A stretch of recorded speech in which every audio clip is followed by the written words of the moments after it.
자, 여러분들 반갑습니다. 이번 이야기는 시청자 선생님께서 찾아와 주셨습니다. 오랜만에 시들무에 와주셨는데 오늘 해주실 이야기는 어떤 이야기일지 같이 만나보도록 할게요. 여보세요? 선생님. 네, 바선생입니다. 아이고, 바선생은 아니고 선생이죠. 그죠? 예, 선생님입니다. 네, 오랜만에 뵙는 것 같습니다. 안녕하세요. 네, 안녕하세요. 네. 자, 일단은 오늘 해주실 이야기의 주제가 있을 것 같은데요. 어떤 주제가 네. 될까요? 오늘 주제는 층간소음입니다. 층간소음? 네. 아, 이게 두 가지 반응이 있겠죠. 누군가는 자꾸 층간소음이 난다고 뭐라 해요. 이러고 누구는 층간소음 나는 낸 적이 없는데 그러니까 이게 뭐 아랫집에서 윗집에서만 난다고 가정할 수는 없는데. 네, 저도 이 얘기가 그죠? 반응이 되게 많이 나뉠 거라고 생각을 해요. 아무래도 층간소음은 그래요. 네. 항상. 예. 네. 알겠습니다. 그럼 그러면 아마 들어보시면은 알 것 같습니다. 그러면 바로 출발을 해보도록 하겠습니다. 렛츠가! 기리십니다. 선생님이에요. 제가 이제 최근에 오래전부터 알고 지내던 친구랑 술자리를 한번 가졌는데요. 제가 좀 최근에 불미스러운 상황이 좀 있었어요. 제가 층간소음 유발자로 오해를 받고 있는 그런 상황이어가지고 어이구? 예? 이 친구랑 술을 마시면서 하소연을 좀 했죠, 이 친구한테. 근데 되게 엄청나게 공감을 하면서 듣더라고요. 아니, 층간소음이라는 게 뭐 되게 이유가 다양할 수가 있고 뭐 그러면서 되게 저보다 더 화를 내면서 얘기를 해주니까는 약간 뭐 좀 위로받는 느낌도 들고 네. 이런저런 얘기를 하다가 똘비님 채널에 나갔었다는 이야기까지 나오게 됐어요.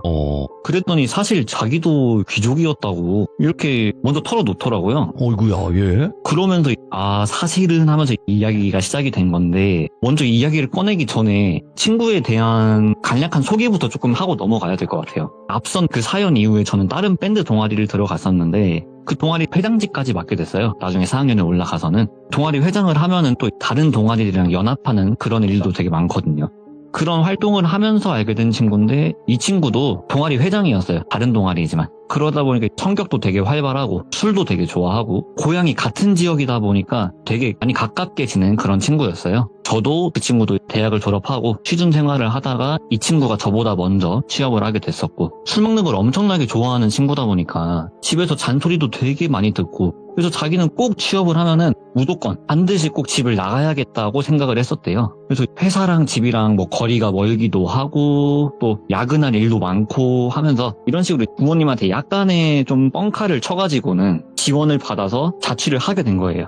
대학 시절에도 뭐 자취는 해봤지만 그런 원룸이 아니라 진짜 제대로 된 아파트나 뭐 오피스텔 같은 그런 제대로 된 집에서 자취를 하게 된 거죠. 그러다 보니까 이 친구가 좀 집이 금수저는 아닌데 은수저까지는 되는 그 정도의 재력이 좀 있는 그런 집안이에요, 이 친구가. 어쨌든 그렇게 친구가 좀 재력이 되다 보니까 저도 몇 번 집들이 할 때랑 해서 가본 적이 있는데 되게 자취방 치고는 되게 좀 으리으리해요. 제가 사는 지역에서는 좀 잘 살기로 유명한 그런 곳이기도 하고요. 그렇게 제대로 된 집에서 자취 생활을 시작을 하면서 즐겁게 회사 생활을 하고 있었대요. 회사 생활을 한 1년 좀 넘게 해가지고는 능력도 조금 인정받고 그러다 보니까 직급도 주임까지는 이렇게 올라가고 그런 생활을 하고 있었다고 하는데 하루는 퇴근을 하고 집에서 드라마나 한 편 보려고 맥주를 한 캔 꺼내가지고 소파 앉아가지고 열심히 드라마를 보면서 쉬고 있는데 누가 갑자기 초인종을 누르더래요. 근데 이게 초인종을 한 번 누르면 볼 일이 있어서 왔구나 싶지만 막 연속으로 띵동 띵동 띵동 띵동 누르면 누가 봐도 약간 화가 난 것 같잖아요, 이게. 그래서 무슨 일이지 하고 이렇게 나가보니까는 약간 한 60대 후반에서 한 70대 정도로 보이는 어떤 노부부가 인상을 잔뜩 찌푸린 채로 이렇게 서 있더래요. 아니 어쩐 일이세요? 배를 그렇게 세게 누르시면은 이렇게 말을 건네니까는 아니 젊은이 내가 아랫집에 사는데 말이야 다 같이 사는 집에서 그렇게 뛰어다니면 어떻게 하나? 아유 이렇게 개념이 없어서야 하여간 요즘 것들은 말이야 하면서 대뜸 뭐 화를 내시더래요. 당연히 기분이 나쁘죠. 기분은 나쁜데 어르신 뭔가 좀 오해가 있는 것 같습니다. 저는 집에서 소파에 앉아가지고 TV 보고 있었고요. 이 집에는 저 혼자 삽니다. 뛰어다닐 사람이 없습니다. 그렇게 좋게 얘기를 했대요. 근데 좋게 얘기를 했는데 돌아오는 반응이 아니 그걸 내가 어떻게 믿나? 자네가 춤을 췄는지 뭔 짓을 했는지 모르는데 자네가 아니라고 하면 그만인가? 사람이 말이야 그러면 안 되는 거야 하면서 화를 계속 내시더래요. 어쨌든 기분은 나쁜데 일단은 어르신들이잖아요. 그래서 꾹 참고 예 일단은 무슨 말씀인지는 잘 알겠습니다. 근데 저는 아닙니다. 저도 이 생활을 하면서 조금은 더 조심은 하겠지만 저는 아닙니다. 그만 화 푸시고 내려가 보세요 하면서 몇 번을 타일러 가지고는 겨우겨우 간신히 내려보냈대요. 예. 그렇게 며칠이 좀 지났나 퇴근을 하고 나서 집에 들어가려고 엘리베이터를 기다리고 있는데 때마침 누가 뒤에서 걸어오길래 무심코 뒤를 돌아봤더니 그 노부가 이렇게 따라와가지고 엘리베이터를 뒤에서 기다리고 있더래요. 전에 이런 일도 있었고 하다 보니까 기분이 좋을 수는 없죠. 어쨌든 안면식은 있는 사이니까 또 괜히 얼굴 붉히기는 싫어가지고는 그냥 가볍게 목례만 하고 넘어가려고 하는데 예를 들어서 그 친구 집을 10층이라고 하면은 그 어르신들 집이 9층이 되겠죠. 이제 엘베를 타가지고 딱 9층을 누르면서 내가 저번에 그렇게 알아듣게 얘기를 했는데 너 말귀를 못 알아먹나? 자네 말이야 어른이 말하면 귀담아 들을 줄 알아야지. 그리고 또 화를 내시더래요. 아무 말도 안 했는데 대뜸 그렇게 화를 내시더래요. 너무 기분이 나쁘잖아요. 그래서 이번에는 조금 가르치는 듯한 그런 말투로 아니 어르신 층간소음이라는 게 되게 다양한 이유로 일어날 수가 있는 겁니다. 심하면 아랫집에서 벽을 타고 올라올 수도 있는 거고 뭐 대각선에 있는 집에서 날 수도 있는 겁니다. 이렇게 알려드렸대요. 그랬더니는 아니 이 사람이 진짜 어른이 말하는데 말 듣고 자네 이번이 마지막 경골세 하고는 자기 층에서 딱 내려가지고 그냥 휙 가버리시더래요. 그냥 아예 지금 이 친구의 말을 들을 생각이 지금 없으신 거예요. 진짜 너무 기분이 나쁘더래요. 아니 지금 말귀를 못 알아먹는 건 자기들 아닌가.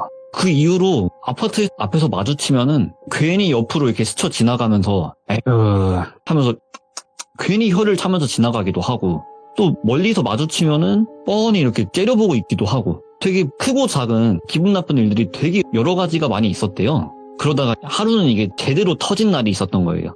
회사에서 늦게까지 야근을 하고 한 10시 넘어서까지 야근을 하고 집에 돌아와서 예. 오자마자 씻지도 못하고 골아 떨어져서 쿨쿨 자고 있는데 누가 갑자기 문을 이렇게 쾅쾅쾅 하고 막 두드리시더래요. 시계를 보니까 새벽 4시가 넘었더래요. 너무 짜증이 나잖아요. 그래서 문을 열어보니까 아니나 다를까 또 그 어르신들이 이번에는 반말을 하시면서 말을 하시더래요. 야! 내가 조용히 하라고 했지. 어른 말이 말 같지가 않아. 조용히 좀 하라고. 이러면서 이번에는 반말로 화를 내시더래요. 이 친구가 참다 터져버린 거예요.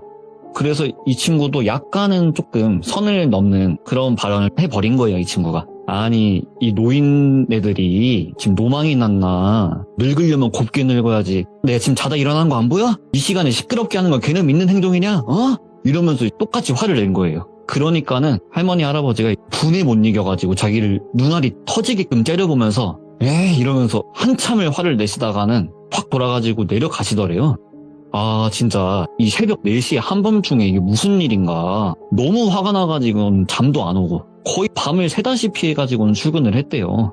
그래서 아 차라리 잘 됐다. 그냥 오늘 회사 끝나고 나면 술이나 거하게 먹고 잠이나 퍼질러 자야겠다 했는데 때마침 그날따라 술 좋아하시는 과장님이 회식을 하자고 그런 말씀을 꺼내셔가지고는 아 진짜 잘 됐다. 다 같이 술이나 먹고 기분이나 좀 풀어야겠다 라고 생각을 하고 또 원체 술을 좋아하던 친구니까요.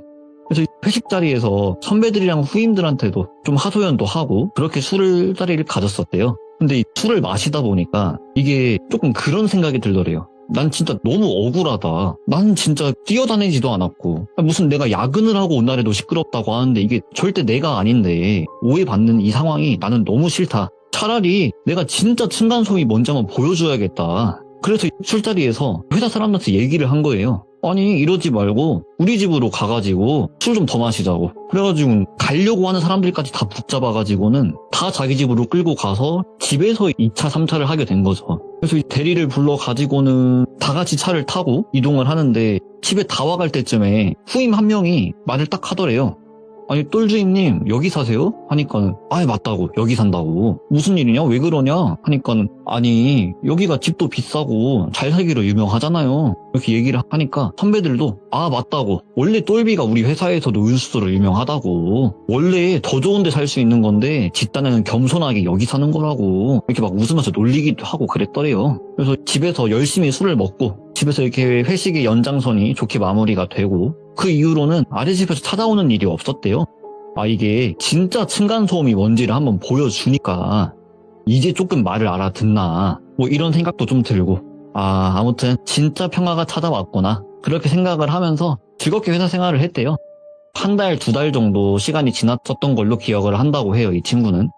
필요한 물건이 있어가지고 생필품이 좀 떨어져서 택배로 물건을 좀 시켰는데 어느 날 하루는 집에 가보니까 집 앞에 택배가 없더래요. 근데 이게 한 번 없어지면 좀 누락이 됐나 싶을 수도 있고 약간 배송 과정에 좀 실수가 있었나 싶을 수도 있는데 물건 없어지는 게 한두 번이 아닌 거예요. 택배가 뭐 2번, 3번, 4번 이렇게 막 없어지기 시작을 하는 거예요. 근데 그 중에 어머니께서 반찬 같은 것도 해줘가지고 보내주셨다고 하는데 어머니께서 보내주신 김치나 이런 것들까지 없어지니까 예. 기분이 좀 나쁘기도 하고 그래서 엄마랑 전화를 한번 하다가 사실 뭐 이런 일들이 있다 하고 엄마한테 또 하소연을 한 거예요. 그랬더니 엄마도 아니 요즘 세상이 너무 흉흉하다고 뭐 시대가 어디나 도둑들이 있다고 안 그래도 요즘 엄마 집에도 이렇게 물건이 없어지고 택배 없어지고 그런 일들이 있다고 근데 그 말을 듣는데 뭔가 그 똘비가 촉이 딱 왔대요. 이게 뭔가 근거는 없지만 지금 우리 집에 택배를 훔쳐가는 범인이랑 엄마 집에 택배를 훔쳐가는 범인이 왠지 동일 범인일 것 같다라는 뭔가 그런 느낌이 딱 왔대요. 그래서 집 앞에 CCTV도 달고 또 택배를 일부러 몇 개를 시켜가지고 미끼를 던져본 거예요. 이렇게 몇 번 시도를 하니까 결국에는 범인 얼굴이 찍혔대요. 범인 얼굴을 이렇게 보니까는 그냥 딱 보니까 바로 알겠더래요. 자기 회사 후임이더래요. 그래서 아니 도대체 얘가 왜 이런 짓을 했나. 그래서 이거를 바로 이렇게 절도로 신고를 해야 되나 아니면 먼저 얘랑 좀 대화를 해볼까? 그래도 같은 회사밥 먹었던 사람인데 대화를 좀 해볼까 고민을 하다가 다음날 회사 점심시간에 후임한테 저기 옥상 가가지고 남자의 한숨을 좀 쉬자고 이렇게 옥상으로 불러냈대요. 너 왜 그랬냐? 이렇게 물어보니까는 처음에는 발뺌을 하더래요. 무슨 말씀이신지 모르겠다. 그래가지고 딱 이렇게 찍은 영상을 보여주니까 진짜 죄송하다고 바로 이실직고를 하더래요. 그래서 이 친구가 직속 후임이다 보니까 일을 가르치면서 실수하거나 일을 빠뜨린 부분이 있거나 하면은 조금 혼내기도 했었대요. 그래서 자기가 속이 좁아가지고 그 일하면서 혼났던 걸 속에 좀 담아두고 있었다고. 자기가 속이 좁아서 그랬다고. 그래서 한번 그냥 속상한 날도 많았고 했어가지고 한번 골탕 먹여주고 싶어서 그랬던 거다. 절대 다른 의도는 없었다.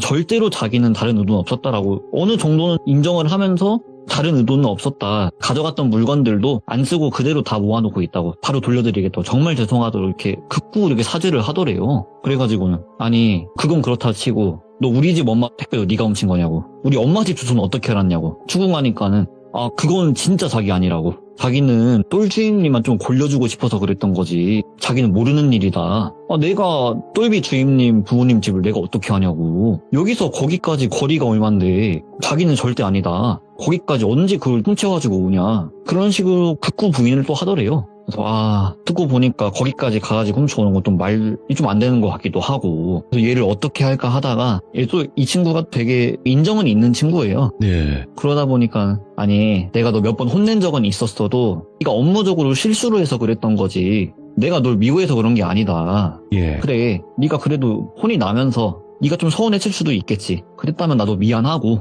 대신에 너도 앞으로는 절대 그러지 마라. 같은 회사밥 먹었던 사이니까 한 번은 넘어가는데 이번이 처음이자 마지막이다. 그래도 너도 한 소리 들었다고 마음에 담아둘 게 아니라 또 거기서 배우려고 해야 되는 거라고 막 이런 식으로 혼내면서 한번 알려준 거예요 이 친구한테. 그리고 나서는 진짜로 그 노무부가 찾아오는 일도 없고 택배가 없어지는 일도 없고 진짜 찐 평화가 찾아온 거구나 생각을 하면서 즐겁게 또 회사 생활을 하고 있었대요. 모든 사건이 해결이 됐구나 생각을 하고 그러다가 또 술 좋아하는 과장님이 또 한 번은 회식을 하자고 또 말씀을 하시더래요. 저번에는 그런 사건들이 있었으니까 기분이 나빠서 술 먹고 풀려고 회식을 참여했지만 모든 사건이 풀렸으니까 기분이 좋잖아요 이번에는. 그래서 이번엔 또 기분 좋아가지고 회식에 또 참석을 한 거예요. 또 회식에 참석을 해서 열심히 술을 먹고 집에 돌아와가지고는 현관 비밀번호를 이렇게 몇 번 틀리고 있었대요. 약간 몸이 비틀비틀거리니까. 그래서 왜 이렇게 비밀번호가 안 눌리냐 하면서 다시 누르려고 몸을 가다듬고 있는데 누가 뒤에서 자기 어깨를 딱 잡더래요. 그래가지고 뭐야 하면서 뒤를 돌아보니까는 그 후임이더래요. 또 이제 그런 일이 있었잖아요. 이 친구한테 이실직고를 다 듣기도 했었고 스스로 인정도 했었고 그래서 너 또 여기서 뭐 하는 거냐고 말이 좋게 나올 수가 없죠 당연히. 그랬더니 이 후임이 딱 반말을 까더니 이 먼발놈아 하면서 얘기를 하더래요. 그래서 너무 어이가 없어가지고 야 너 지금 뭐 하는 거냐고 여기서 뭐 하냐고. 그러니까 네가 감히 나한테 부모님 같은 분한테 말을 그따위로 해? 너랑 누구 이렇게 회사 사람들 이름을 딱딱딱 부르면서 그때 입던 새끼들 내가 다 똑같이 만들어줄 거야. 이러더니 안주머니에서 칼을 꺼내더래요. 그러면서 으아 하면서 소리를 지르면서 자기한테 달라드는데 취해서 또 몸은 비틀거리는데 몇 군데 베이고 고 하긴 했지만 어이구야. 그래도 되게 위험한 부위를 다치진 않았었대요, 다행히. 그래서 비틀거리는 몸 상태로 겨우겨우 온몸으로 그 후임 팔을 부여잡고 막 막아내면서 사람 살려요! 사람 살려! 하면서 소리를 지른 거예요.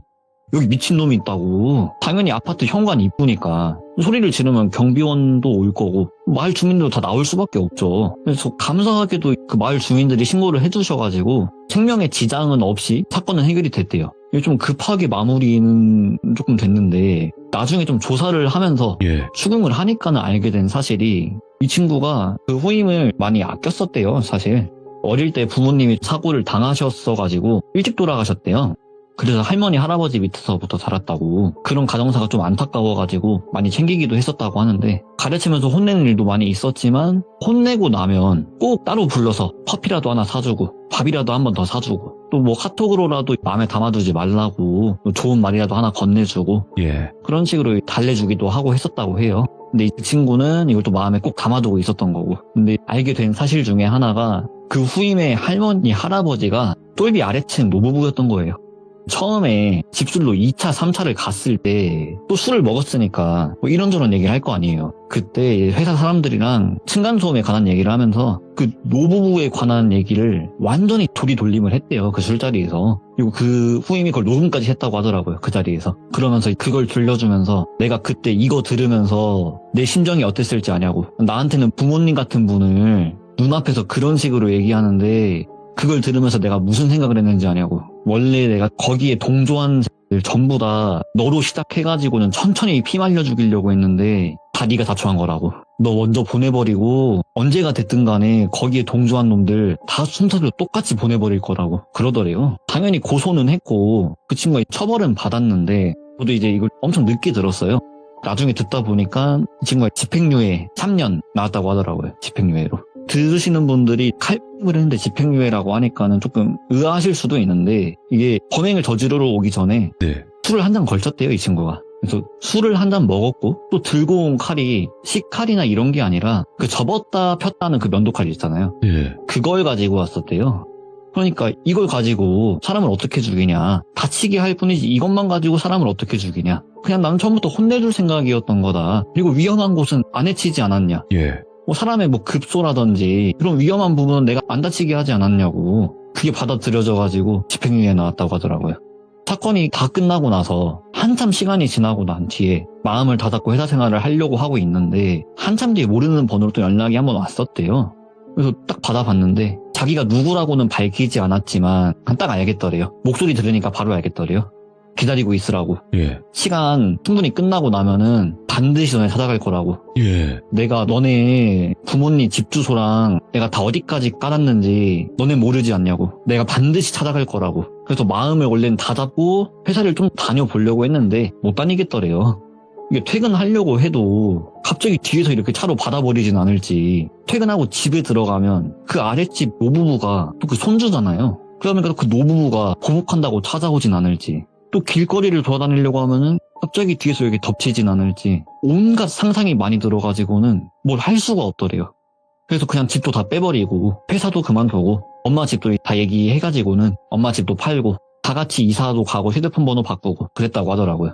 근데 저도 이제 이 얘기를 듣고 나서 오래됐던 친구다 보니까는 이 친구가 회사를 그만뒀을 때 사실 저도 되게 뭐라고 많이 했었거든요. 잘 다니던 회사 그만두고 맨날 PC방에 있고 맨날 술 먹고 또 술 먹으면은 맨날 우리 집 와가지고 자고 싶다 그러고 예. 도대체 왜 그러고 사냐고 되게 뭐라고 했었는데 이걸 듣고 나니까 알겠는 거예요. 그래가지고 그때 회사 그만둔 거냐 물어보니까는 아 그렇다고. 아니 진작 좀 말이라도 하지. 그럼 내가 그때 너 욕 엄청 했었는데 내가 욕 안 했을 거 아니냐. 그러니까는 이 사건을 겪으면서 많이 느꼈대요. 세상이 진짜 좁다는 걸 많이 느꼈고 자기는 자기랑 친한 사람이든 안 친한 사람이든 그 누가 됐든 간에 다른 사람한테 남의 형 안 본다고. 그냥 지금 이 얘기도 있었던 사실 그대로를 너한테 그냥 전달을 해주는 거지 나는 누구를 비난하고 누구한테 욕하고 그런 거 못하겠다고. 예. 그렇게 얘기하더라고요. 조용히 살고 싶다고. 네. 아무한테도 나쁜 소리 안 하고 그냥 그렇게 살고 싶다고. 저도 처음에 들을 때는 이게 되게 나름대로 좀 소름 끼치기도 하고 아, 예. 그래가지고 가지고 왔는데 정리를 하다 보니까 왠지 시즌 후에 좀 이런 얘기 많을 것 같더라고요, 괜히. 엄청 많진 않지만 그래도 이런 네. 일이 있긴 있었죠. 예. 그래서 뭐 그리 무서운 얘기는 아닐 것 같은데 저도 지금 좀 층간소음 유발자로 오해를 많이 받고 있기도 하고 해서 예. 나름대로 소름 끼치는 이야기였어가지고 한번 가지고 와봤습니다. 네, 말씀하신 것처럼 그러니까 층간소음을 실제로 이제 내서 피해를 받는 피해자분들도 계시긴 하지만 사람이 없는데 왜 뛰냐라고 하는 분들도 있어요. 그러니까 정신적으로 예민한 분들도 있단 말인 거죠. 네, 맞아요. 저도 옛날에 네. 그 층간소음을 당해본 적이 있어요. 네. 당해본 적이 있어가지고 그게 되게 불쾌한 경험이라는 건 알고는 있는데 네. 이게 또 역으로 오해받는 상황도 힘들어. 이것도 되게 불쾌하더라고요. 아니, 저도 없었던 게 아니에요. 저는 사람이 없었어요, 집에. 아무도. 근데 그 제가 시간에 지금 그런 뛰었대. 상황이거든요. 출근해 있는 상황인데 그러니까요. 그 시간에 너무 시끄럽다고. 그래서 저는 당당하게 얘기했습니다. 홈캠 보여드릴 테니까 오시라고. 근데 안 오시더라고요. 예. 다음에 한번 이제 써먹어 봐야겠네. 예전 이제 과거에 있었던 그 사건이었지만 저는 당신이 말한 시간에 홈캠을 보여드릴 수 있다. 집에 아무도 없었다라는 걸. 근데 안 오시더라고. 아쉬웠죠. 보여드리고 싶었는데. 저도 다음에 한번 써먹어 봐야겠어요. 그래서 이게 진짜 애매하긴 해요. 왜냐면 오해를 받기도 쉽고 네. 성질 내기도 쉽고 굉장히 층간소음이라는 게 예민한 부분이라서. 저도 이걸 처음에 이야기를 들으면서 네네네. 누구 하나 잘했다 잘못했다를 가리기가 맞아요. 너무 어렵더라고요. 맞습니다. 그래도 서로 조심하다 보면 좋은 세상이 오지 않을까요? 아유, 오늘 선생님 너무너무 감사드립니다. 고마워요. 네, 감사합니다. 네, 고맙습니다. 네. 자, 이번 이야기는 시청자 다다님께서 이야기를 들려주실 겁니다. 오늘 다다님께서 처음으로 참여를 하시는 분이고요. 자, 그러면 바로 만나보도록 할게요. 여보세요? 다다님. 네, 안녕하세요. 이거 얼마나 떨려. 이게 처음에 이게 살짝 주눅 든 느낌. 이 느낌이 있어요. 네. 그냥, 이 사람한테 그냥 다 얘기하자. 편하게 얘기하고, 뭐, 좋으면 좋은 거고 말면 많은 거지. 이렇게 생각을 하면 가장 좋습니다. 아시겠죠? 알겠습니다. 네. 자, 오늘 다다님께서 시들무에 와주신 거는 글쎄요, 이게 좋은 일로 저희 방송을 찾아와 주시는 분들은 많지는 않습니다. 네, 그렇죠. 그래서 대부분 섬뜩하거나, 아니면 기묘하거나 또 여러 가지 그런 일들을 겪어서 이렇게 찾아오시는데 오늘 해주실 이야기는 바로 이야기를 시작하면서 시청자분들께 이런 이야기다라고 한번 들려주는 것도 좋을 것 같아요. 네. 알겠습니다. 알겠습니다. 그러면 바로 출발을 해보도록 할게요. 렛츠고! 일이 있습니다. 다다예요.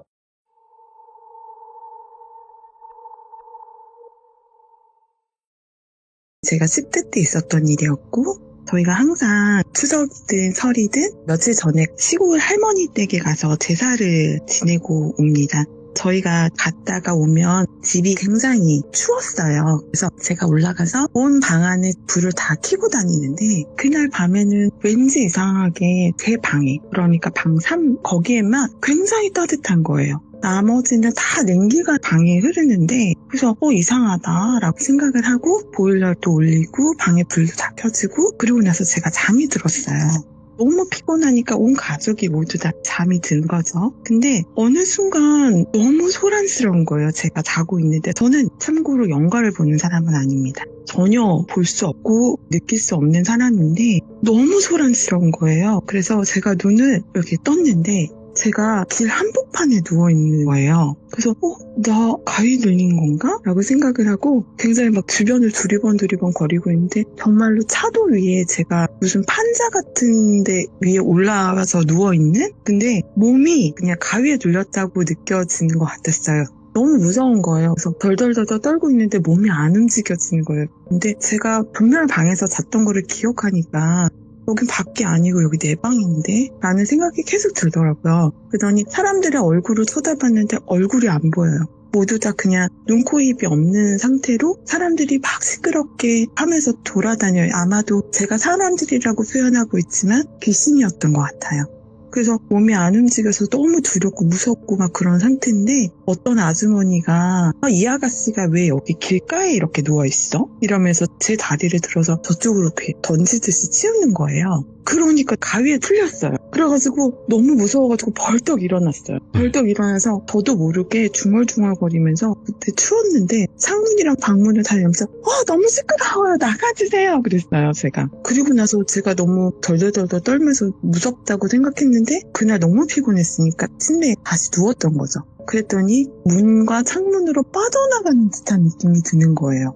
그래서 이게 뭐지? 라고 했는데 그날 그러고 나서는 제 방에 온기가 없어지더라고요.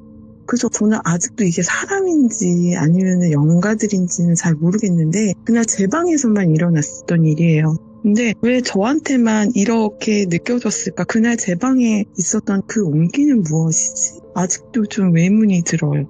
그리고 추가적으로 얘기하면 제가 방 3에서 자고 막내 동생이 방 1에서 잤거든요. 근데 그날 똑같은 귀신을 같이 동시에 봤어요. 얼굴에 화상으로 막 상처가 덕지덕지 있는데 눈만 하얀 그런 얼굴을 가지고 있는 남자 귀신인데 제 침대 밑에서 쑥 올라오더라고요. 그러더니 막 혀를 날름날름거리면서 저한테 다가와서 계속 이렇게 치근덕거린다고 해야 되나요? 막 이렇게 징그럽게? 너무 무서운 거예요. 그래서 절로 가 막 이러고 있는데 그 영가가 계속 올라와가지고 제 살에 닿는데 그 살에 닿는 느낌이 들어요. 그래가지고 너무 싫다고 그러면서 어떻게 하다가 움직이게 됐는데 얼굴을 찼어요, 제가. 그 귀신을. 그래가지고 너무 무서워서 하고 소리를 질렀는데 10분 후에 제 동생 방에서 하고 소리가 나는 거예요. 그래가지고 가족들이 모두 다 달려나와가지고 무슨 일이냐고 그랬더니 제가 이런 귀신 때문에 너무 무서웠다. 귀신이 나왔다 라고 했는데 동생이 나도 똑같은 얼굴의 그 귀신을 봤다 라고 이야기를 해가지고 너무 무서워서 엄마한테 저희 방마다 비방을 좀 해달라고 했었던 기억이 있습니다. 야, 이거는 또 같이 봤으니까. 그죠? 네. 네. 한 가지 더 집과 관련돼서는 물건. 물건. 네. 이 집에 1층에서 살고 있어요, 제가 지금. 네. 네, 아직도 1층에서 살고 있고 이 구조와 비슷하고 안방만 없어요. 이런 구조의 집에서 살고 있는데 아이들하고 같이 왜냐면 다른 곳에서 살다가 제가 교대 근무를 하는 바람에 아이들이 방치가 될까봐 부모님 댁으로 다시 들어온 거였어요. 근데 모든 물건들을 다 가져오긴 어려워서 그냥 아이들도 그때는 어렸고 그랬는데 아이들이 침대를 원하니까 제가 침대를 사줘야겠다라고 했는데 저희 어머님이 아시는 지인분들이 많이 계신데 지인분들이 침대를 거의 사용을 하시지 않았대요. 본인의 집에서. 그래서 손님방에 들여다 놓은 거였고 사용을 거의 하진 않았다. 근데 너희들 갖다 쓸래? 라고 저희 엄마한테 얘기를 하셨나 봐요. 근데 저희 엄마는 또 제가 막 돈을 어디다 많이 쓰는 것들을 걱정하시니까 그럼 그거 가져오자 라고 하셔가지고 그걸 가지고 왔어요. 근데 이 침대에서 자면서부터 일이 계속 생깁니다. 처음에는 둘째인 아들이 잤는데 아들이 자다가도 벌떡벌떡 일어나서 엄마 나 너무 무서워 라고 하면서 제 옆에 와서 자요. 그래서 뭐가 무섭다는 거야 라고 얘기를 했는데 저희 딸이 자고 나서는 정말로 큰일이 몇 번 날 뻔했어요. 새벽인데 아이가 밖으로 막 울면서 뛰쳐나가요. 왜? 했더니 친구가 왔는데 자기한테 도와달라고 얘기를 했다면서 뛰쳐나가는 건데 저희가 골목이지만 차가 다닐 수 있는 왕복으로 2차선 정도의 골목이거든요. 근데 거기에 저희가 차가 오는지 안 오는지가 보이지가 않기 때문에 그냥 뛰쳐나갔다가는 차에 치이기 일쑤거든요. 그럼요. 네, 근데 아이가 초등학교 때 뛰쳐나가 버리니까 차에 몇 번 치일 뻔한 적이 있었어요. 그래가지고 너무 위험하다. 이건 안 되겠다. 그래서 너는 이 방에서 자지 마라. 근데 너희들 왜 이러지? 그랬더니 누가 자꾸 자기를 부른대요. 그래서 저 침대가 뭐 다른 사람이 사용한 것도 아니고 거의 사용하지 않았고 손님 방에 있던 것만 가지고 온 상황인데 어떻게 이러지? 라고 생각을 했어요. 그래서 네. 저도 한번 잔 적이 있었거든요. 저도 교대 근무를 하고 밤을 새서 들어오기도 하고 새벽에 나가던 터라 자고 있는데 계속 누가 벨을 눌러요. 그래서 누구세요? 라고 했는데 제가 인터폰을 들지도 않고 방에서 누워서 누구세요? 라고 이야기를 했었거든요. 근데 그 밖에서 택배 왔어요. 빨리 받으셔야 돼요. 라고 하시는 거예요. 지금은 새벽 배송도 있지만 그때는 새벽 배송 자체가 아예 없었던 상황이었어요. 그래서 그냥 문 앞에 두고 가세요라고 했는데 직접 받으셔야 돼요라고 하시는 거예요. 그래서 알겠어요. 그러면서 제가 일어나서 나갔어요. 나갔는데 갑자기 새벽 냄새라 그러죠. 아침 냄새가 나는 거예요. 예? 그래가지고 지금 아침인데 택배가 올 리가 없는데? 라고 해서 문을 열어봤어요. 아무도 없는 거예요. 그래서 이거 내가 잘못 들은 건가? 누가 자꾸 배를 눌렀는데? 그러고 나서 생각해보니까 제가 인터폰을 들고 말을 하지 않았던 거예요. 그러니까 저는 누군가가 얘기를 했지만 그 누군가가 자꾸 밖으로 부르는 거죠. 그래가지고 그런가 보다 했었는데 또 다른 날도 몇 번을 잤는데도 불구하고 계속 그렇게 새벽에 깨우던지 한밤에 저를 밖으로 부르던지, 그러니까 저도 모르게 아이처럼 차에 치일 수도 있는 상황인 거고, 그래가지고 저희 대문을 향해서 차가 양쪽에 오는 것들을 볼 수 있는 반사경 같이 생긴 그런 거울 같은 거 있잖아요. 그런 것도 저희 집 앞에 달아나고, 저희가 그러고 나서는 이 침대가 나만 느꼈던 게 아니고 우리 아이들도 다 느꼈고, 만약에 뭐 수거를 요청하면 되겠지만 이건 누군가가 쓸 수도 있겠다라는 생각이 들더라고요. 그래가지고 제가 다 부셨어요. 다 부셔서 그거를 다 밖에다가 내놨어요. 왜냐면은 그거를 누군가가 또 썼다가는 저와 같은 일들이 일어날 수도 있고, 그 다음에 위험할 수도 있는 상황이었기 때문에 도저히 안 되겠더라고요. 그래서 다 부셔가지고 밖에다가 내놨던 그러한 일들이 있었답니다. 화끈하시네. 웬만해서는 좀 그냥 바깥에 옮겨주세요, 버려주세요 할 텐데. 너무 두려웠던 것 같아요. 그렇죠. 예. 네, 저 혼자서 다 한 건 아니고요. 그렇겠죠. 에이, 설마 막 맨손으로 부셨겠습니까? 근데 네. 혹시 이거 실례가 안 된다면 이 집이 어디에 위치해 있는지는 자세하게 말씀 못 하시겠지만 그래도 큰 지역, 뭐 서울이면 서울, 경기도면 경기도 이런 것까지는 말씀이 가능하실 거 아니에요? 네, 저는 서울이고요. 서울이구나. 예. 네, 서울의 끝자락에 있습니다. 거기까지 괜찮아요? 네, 괜찮습니다. 오케이. 일단은 집에 관련된 이야기들을 이렇게 또 쭉 풀어주셨고, 또 다른 주제의 이야기가 있는 것 같아요. 보니까 옴니버스 형식으로 말씀해 주시면 될 것 같아요. 편하게. 네. 저희 아버님과 어머님은 저희한테 굉장히 좀 희생적이시거든요. 그래서 주말마다 저희를 꼭 데리고 놀러를 항상 가세요. 그래서 제가 한 9살, 10살 이쯤이었던 것 같아요. 여름이었고 물놀이를 가게 되었어요. 한탄강에 이제 저희가 예전엔 텐트를 칠 수가 있어서 텐트를 치고 그랬는데 그때 일기예보가 비가 온다는 소식을 잘 못 들었던 것 같아요. 예. 근데 어찌됐든 저희는 뭐 수박도 담궈놓고 텐트도 쳐놓고 거기서 뭐 음식을 만들어 먹고 그러고 있었는데, 한탄강에 보면 지금은 조금 구조가 바뀌긴 했는데요. 예전에는 물이 그렇게 깊진 않았지만 어쨌든 중간에 약간 섬처럼 되어 있어서 그 중간에서 또 노실 수 있는 그런 공간들도 있었어요. 기억나는 것 같아요, 저도. 네, 그래가지고 거기에서 뭐 음악 크게 틀어놓고 막 춤도 추시고 노시고 했던 기억이 나요.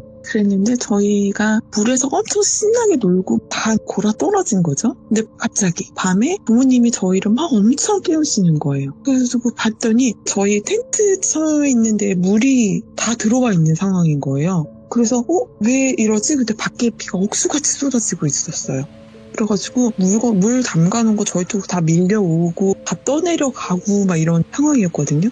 그래가지고 저희를 그냥 자고 있는 채로 다 차에다가 싣고 텐트에 오면 다 뼈대만 접어서 그냥 젖은 채로 다 트렁크에다 싣고 있는데 물이 너무 많이 불어난 거잖아요. 굉장히 급격하게 빨리 불어난 상황이었는데 거기 중간에 섬에서 오시는 분들이 비도 오고 술도 드시고 그러니까 너무 신나신 거예요. 그래서 저희 부모님 물이 불어나고 있으니까 그분들을 막 불렀어요. 나오시라고. 근데 그분들이 저희 동네 사람들이세요. 옆 동네에 사시는 분들이었는데 모임차 거기 오셨는데 거기서 만나신 거죠. 저희 부모님은. 저희는 가족들이 왔고 거기는 모임으로 오신 거기 때문에 거기서 빨리 나오시라고, 여기 비가 너무 많이 오고 물이 불고 있다고 저희 아빠가 엄청 소리를 지르셨던 것 같아요. 제 기억에. 근데도 못 들으시는 거예요. 음악 소리가 너무 커서. 어찌됐든 저희는 물건들이 막 떠내려가고 있으니까. 그래서 저희는 출발을 했어요. 출발한 지 얼마 안 됐는데 비가 너무 억수같이 쏟아져서 와이퍼를 아무리 움직여도 앞이 잘 안 보일 정도로 비가 많이 온 상황이었거든요. 근데 제가 화장실을 가고 싶다고 떼를 쓰기 시작한 거예요. 그래가지고 그때 당시에 저희 아빠가 스텔라였어요. 자동차가요. 근데 어찌됐든 저희가 화장실 가고 싶다 그래가지고 중간에 내려서 화장실에 저를 보내고 그리고 다시 차에 탑승했는데 시동이 걸리지 않는 거예요.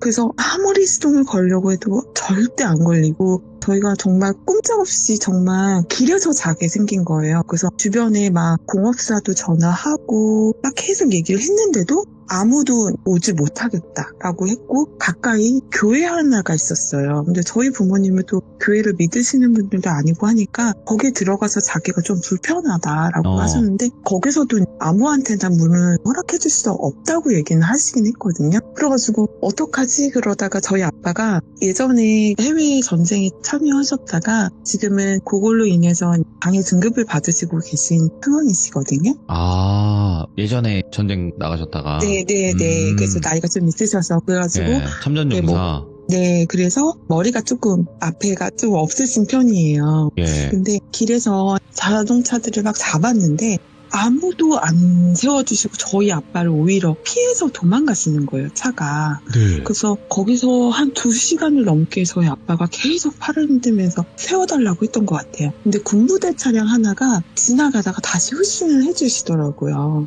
그러더니 그 군부대 차량이 저희 아빠가 사람인지 아닌지를 먼저 확인하시더라고요. 뭐야? 그래서 왜 그러나 했더니 여기에서 차를 안 세워준 이유는 여기서 홀리시는 분들이 굉장히 많으시대요. 헐, 네, 그 도로에서. 오. 그래서 그 군인이신 그분도 절대 안 세워주시려고 지나갔는데 저희 아빠를 보고 자기 아버님이 생각이 나대요. 그래가지고 이렇게 세워주셨던. 그래서 저희 차가 시동이 안 걸린다 그랬더니 점프를 해주셨어요. 네. 그래가지고 너무 감사하다. 저희 아빠가 그때부터 지금부터는 화장실 가고 싶어도 싸 그러면서 정말로 거기서 정신없이 달려온 것 같아요. 네. 그리고 나서 저희 차고에다가 차량을 넣고 그러고 나서 저희가 모두 다 그냥 골아 떨어져가지고 아침에 일어났는데 마침에 차량 상태를 보니 네 바퀴가 모두 다 펑크가 나 있는 상태였어요. 그리고 휠이 바닥에 닿아 있는 상태였어요. 네 바퀴가. 네. 그 상태로 집에 어떻게 맞는지 모를 정도로 그렇게 하고 달려왔는데 네 바퀴가 모두 다 펑크가 나 있었고요. 거기서 노신던 분들은 안타깝게도 모두 다 사망하셨습니다. 그러니까 이게 뭔가 자연이 정말 무섭긴 한데 우리가 일반적으로 이렇게 물놀이나 이런 데 갔을 때 사고가 그렇게 쉽게 나진 않잖아요. 네, 맞아요. 그렇게 쉽게 나진 않아요, 생각보다. 네.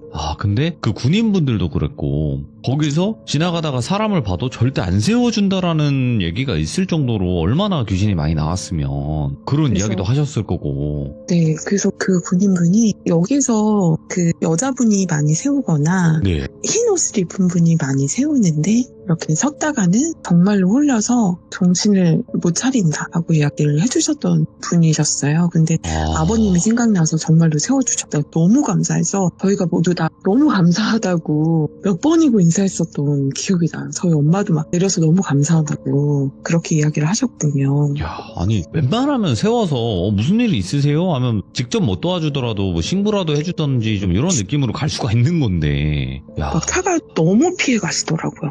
저희 아빠를 막 차선을 넘어서도 막 피해 가시더라고요. 그래서 저렇게까지 할 일인가? 이러면서 조금 세워주시지 막 이랬었는데 와 진짜 그날은 제가 화장실 간다고 했었던 게 얼마나 원망을 들었는지. 그렇죠. 근데 한탄강 그쪽은 제가 정확히는 모르겠지만 거기도 뭔가 좀 센 지역인 것 같긴 하네요. 그쪽도. 네. 그래서 그분들은 저희 옆 동네에 계신 분들이었는데 안타깝죠. 저희가 예. 거의 상류 쪽에 있었는데 다 하루에서 발견되셨다고 하시더라고요. 물에 떠내려가셔서. 네. 아이고, 참. 우리 시대르모에서도 이제 물놀이 사고라든지 이런 걸로 여러 가지 일들이 많았었고, 그리고 다다님이 오늘 집에 관련된 이야기 하나, 그리고 한탄강으로 놀러 갔을 때 겪었던 또 이야기 이렇게 하나 해서 두 가지 이야기를 들려주셨는데 너무나 잘 해주셨다라고 말씀을 드리겠습니다. 네, 감사합니다. 네, 너무너무 고마워요. 감사합니다, 다다님. 네, 들어가세요. 네. 자, 오늘은 전혀 다른 주제의 이야기가 이제 두 가지로 옴니버스 형식으로 이렇게 말씀을 해주셨는데, 첫 번째 이야기도 그렇고 두 번째 이야기도 그렇고 되게 섬뜩하게 포인트를 잘 찝어서 이야기를 들려주신 것 같아요. 저희 지금 시들무 제보해볼까 하시는 분들도 많이 계실 텐데 제보해주시길 바라겠습니다. 시청해주신 모든 분들 감사드립니다. 고맙습니다.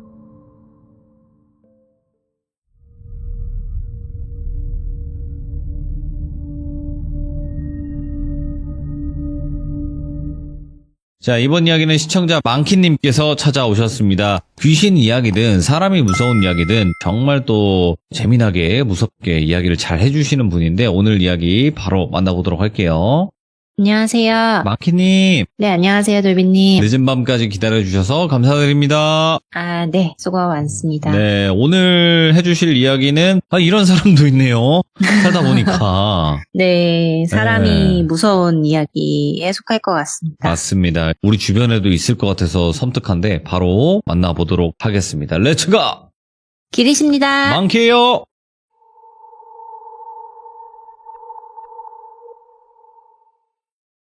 오늘의 주인공 똘순이는 미술품을 사랑하는 고객이십니다. 스타트업을 내시고 성공을 하신 자수성가한 여성이신데 지금은 40대이시고 네. 30대에 일어났었던 일들을 좀 해드리려고 해요. 이분이 스타트업을 내신 지 얼마 안 됐을 때 일에 미쳐서 결혼은 못 하셨었대요. 네. 그리고 그때 집값이 서서히 오를 때쯤에 집을 매입하게 됩니다. 어이구야.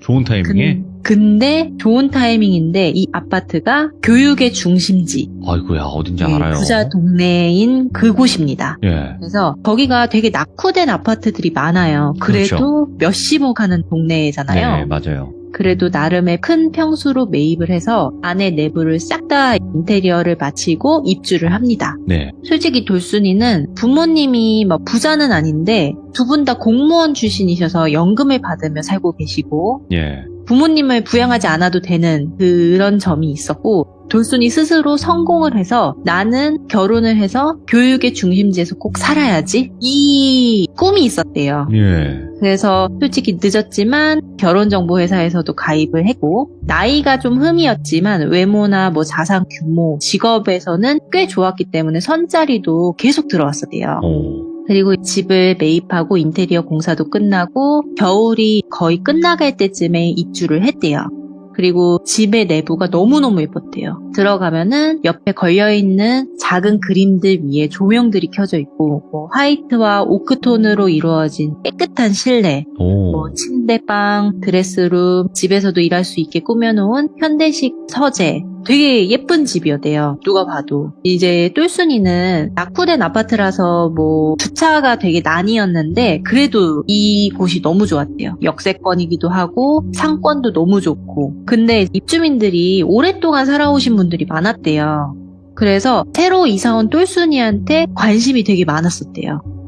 몇 호 여성이 이사 왔다대 이러면서 막 관심 보이고 새로 이사 오신 분 맞으시죠? 이러면서 되게 많이 관심을 보였대요. 근데 특히 옆집 여성분이 되게 잘해주셨대요. 이분은 좀 나이가 있으셨대요. 한 40대 중후반 정도 되신 분이라서 옆집 언니라고 칭할게요. 오. 이 언니랑은 한 8살에서 10살가량 차이가 나지만 뭐 결혼을 좀 일찍 해서 자녀는 이미 군대에 간 상태이고 현재 남편은 장기 출장을 간 상태라 혼자 사는 이 기분이 적적하니까 친하게 지내고 싶다 하면서 다가오신 거예요. 똘순이도 일 때문에 너무 바빠서 집에 밤 늦게 들어오고 그래서 자주 보진 못했는데 주말에 뭐 장 보러 같이 가자 하기도 하고 뭐 서로 나눔하면서 박스 안에 장 본 거 좀 나눠주는 것도 해주고 이렇게 소소하게 잘 지냈대요. 근데 옆집 언니는 살림을 한 지 20년이 훌쩍 넘었기 때문에 나름 베테랑이지만 똘순이는 솔직히 나이만 먹었지 일만 하느냐고 살림에는 역광이었대요. 뭐 세탁기나 뭐 냉장고는 누구보다 신형이지만 식재료가 다 곰팡이 필 정도고 바닥은 나름 깨끗한데 정리정돈이 잘 되어 있지 못하고 책상에는 종이들이 막 날아다니고 있고 화장대에는 화장솜, 면봉들이 막 계속 쌓여 있고 그리고 세탁도 엄청 밀려 있었대요. 그래서 이러면 안 되겠다. 그냥 내가 청소부를 고용하자라는 생각이 들었대요. 그래도 너무 다행이었던 건 음식을 집에서 잘 안 먹으니까 벌레가 꼬이진 않았대요. 그래서 청소하시는 분을 고용을 했고 뭐 기중품 분실 여부 때문에 중요한 서류나 이런 물품 같은 거는 금고에 넣어놨대요. 그러고서는 수요일이나 일요일 이렇게 2번 청소해 주시게끔 이제 이야기를 해놓은 거죠. 그래서 이제 청소해 주시는 분도 오시니까 집도 나름 깨끗해지고 쾌적한 집이 된 거예요. 그래서 친구들도 불러서 집들이도 할 수 있겠다 했는데 옆집 언니가 자주 집에 오기 시작했대요. 한참 했는데 너 생각나서 좀 더 했다. 또는 집이 너무 깨끗해졌는데 어떻게 관리를 하고 있는 거야? 이러면서 가정부 나도 고용할까? 막 이런 얘기도 하고 역시 돈이 많으니까 이런 것도 하는구나 이러면서 막 되게 부러워하고 그랬대요. 근데 청소하시는 분이 사모님 가끔 벌레가 보일 때가 있다고 제가 보이는 거는 다 잡기는 하는데 패치 같은 거 좀 붙여놓으면 좋을 것 같고 뭐 음식 드시거나 하면은 좀 바로바로 치우는 게 좋을 것 같다 이렇게 이야기를 하더래요.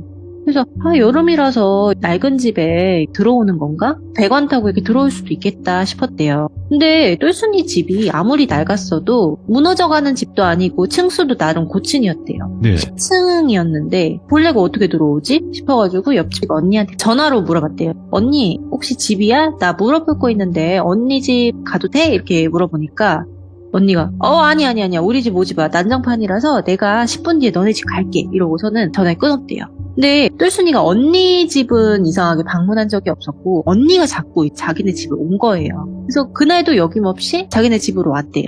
언니가 이제 왔으니까 싱가포르에서 출장 갔을 때 사온 비싼 커피 그다음에 뭐 수제 쿠키를 플레이팅하고 언니를 기다리고 있었대요. 언니가 오더래요. 근데 오늘도 여김없이 너네 집은 진짜 너무 깔끔해 이러면서 그림도 한번 만져보고 소파도 막 눌러보고 뭐 이러면서 칭찬을 하더래요.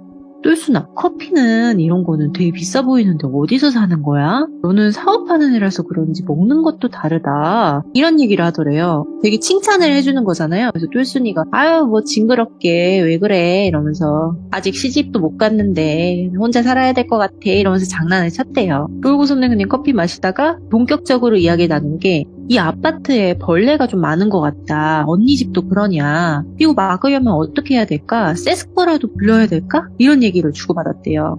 그러니까 언니가 가끔씩 우리 음식물 처리장 가면은 뭐 여름이라서 바퀴벌레가 이렇게 있기도 하고 날벌레들이 배관 타고 들어올 때가 있다. 여름만 그러니까 뭐 하수구망도 해놓고 이러면 되지 그렇게 방역업체 부를 정도는 아니다 이렇게 얘기를 하더래요. 그래 뭐 비싼 동네지만 뭐 음식물 쓰레기 주변에는 항상 벌레가 꼬이니까 어쩔 수 없겠다 싶어서 바퀴벌레 약을 구매해야겠다 싶었대요. 그래서 언니한테 이렇게 얘기하는 게 언니 근데 나는 아무리 봐도 바퀴벌레가 세상에서 제일 무섭고 싫어. 소름 끼쳐. 이거 나는 진짜 손으로도 못 잡아. 이런 얘기를 했대요. 그러니까 언니가 무서운 거 하나도 없는 줄 알았는데 벌레도 못 잡고 애네 이러면서 언니가 그냥 좀 놀렸대요. 그냥 농담을 이렇게 주고받은 거죠. 그렇게 언니랑 이렇게 티격태격하면서 좀 친분이 쌓일 때쯤에 돌순이는 결혼정보회사에서 만난 남자와 첫 연애를 시작하게 돼요. 연애를 진짜 한동안 안 했다가 처음으로 연애를 시작한 거죠. 똘순이보다 나이는 좀 있었지만 교육직에 있고 뭐 반무태 안경이 참 잘 어울리는 조용조용한 남자였었대요. 근데 똘순이가 인생에서 일이 한 70%면 연애는 10%, 쉬는 게 겨우 한 잠자고 밥 먹고 하는 게 20% 정도였대요. 그래서 이 남자를 만나면 영화를 봐도 항상 자고 맨날 피곤해하고 이러니까 남자한테 3개월 정도 사귀고 나서 이야기를 꺼냈대요. 서로의 신분도 이제 확인됐고 코드가 나름 잘 맞는 것 같기도 하고 사는 데 있어서 서로가 불편하지만 않으면 결혼까지 생각해도 될 것 같다. 우리 사이는. 그러니까 우리 딱 반년만 살아보고 결정해보자. 우리 집 들어와서 살아볼 생각 없냐? 제안을 했대요. 그래서 남친이 고민을 해보다가 그래 한번 그렇게 살아보자 이렇게 해서 남친이 집으로 입주를 했대요. 다행히 남친이 수도권 쪽에 학교가 직장이라서 지하철역이 가까우면은 어디든 다닐 수 있었기 때문에 돌순이네 집에 들어와도 직장도 무리가 없고 나름 집도 넓고 흔쾌히 그렇게 살아보자 이러면서 결정이 난 거죠. 근데 직업적으로 이런 특성을 가졌는지 모르는데 돌순이는 사업가고 남친은 교육직이잖아요.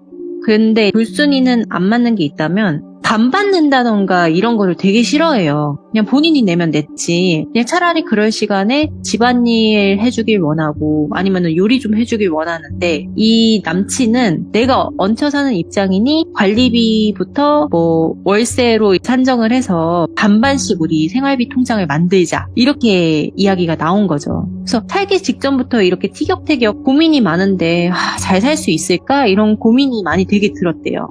그래도 그런 거랑은 다르게 안 맞았지만 남친이랑 신혼처럼 잘 지냈었대요.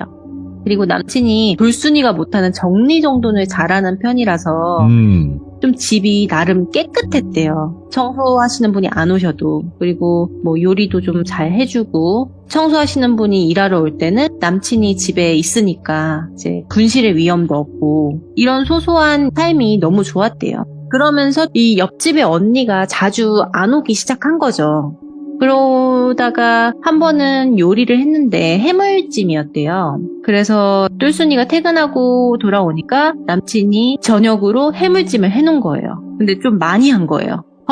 너무 감동이긴 한데 이 요리를 자랑하고 싶다 이런 생각이 들어서 조금 담아서 옆집 언니한테 갖다 주자 해서 언니가 나 못 먹었을 때도 잘 챙겨줬으니까 언니한테 줘야겠다 해서 예쁘게 담아가지고 언니한테 갔대요. 연락을 했는데 안 받아서 배를 누른 거죠. 근데 반응이 없더래요. 그래가지고 봉투에 넣어가지고 문고리에 걸어놓고 문자를 남겼대요. 언니 내 남자친구가 해물찜 만들었는데 너무 맛있어서 따뜻할 때 챙겨 먹으라고 이렇게 이제 문자를 남겨놓은 거예요. 네. 근데 하루가 지나도 답이 없더래요.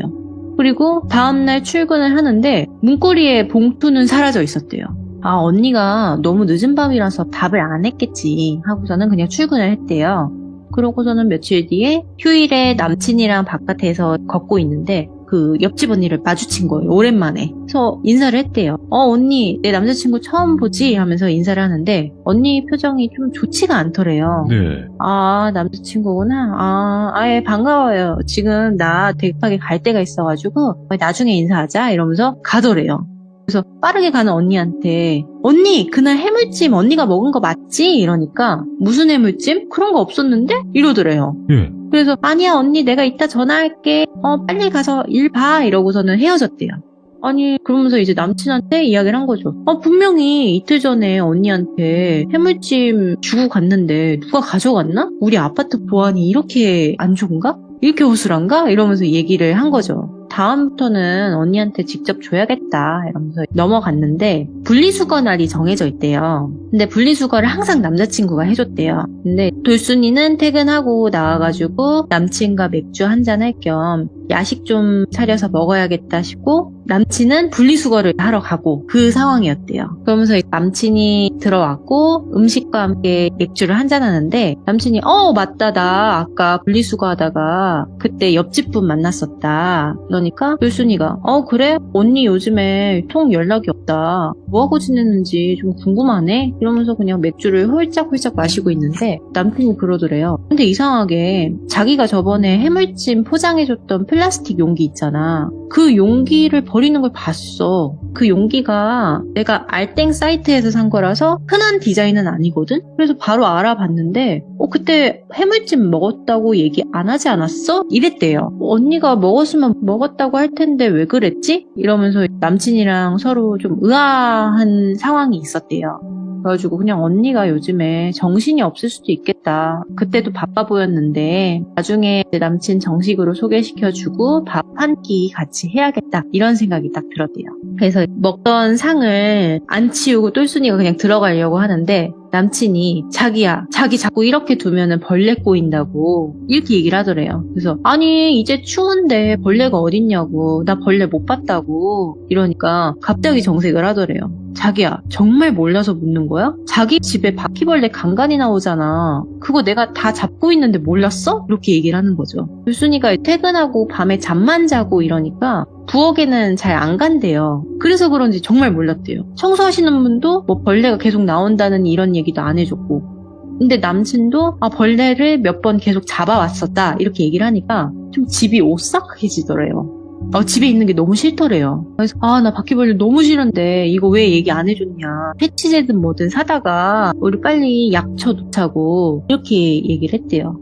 근데 남친이 하는 말이 아니 그냥 쓰레기집 마냥 엄청 많은 건 아니고 가끔 부엌에 있으면은 한두 마리가 이렇게 작게 기어간다. 화장실에도 가끔 보이고 이러는데 내가 다 잡고 있고 약도 사서 쳐놨으니까 걱정하지 마라 이러면서 똘순이를 안심시켜놨대요. 예. 근데 똘순이는 바퀴벌레 자체가 우리 집에서 나왔다는 게 너무 소름이 돋고 싫었대요. 그래가지고 이제 바퀴벌레 박멸 방법 이런 거를 계속 검색해서 알아본 거예요. 최고로 강하다는 바퀴벌레 퇴치 약들을 다 사왔대요. 종류별로. 그래가지고 구석탱이에 다 붙였대요. 그러다가 이제 옆집 언니랑 또 연락이 닿은 거죠. 그래서 다시 연락이 잘 돼서 이제 통화로 이야기를 하는데 언니 우리 집에 바퀴벌레 좀 자꾸 나오는 것 같다. 언니네 집은 안 그래? 이러니까 우리 집은 안 그런데? 너 자꾸 막 뭐 먹고 흘리고 그래서 그런 거 아니야? 이렇게 얘기를 하더래요.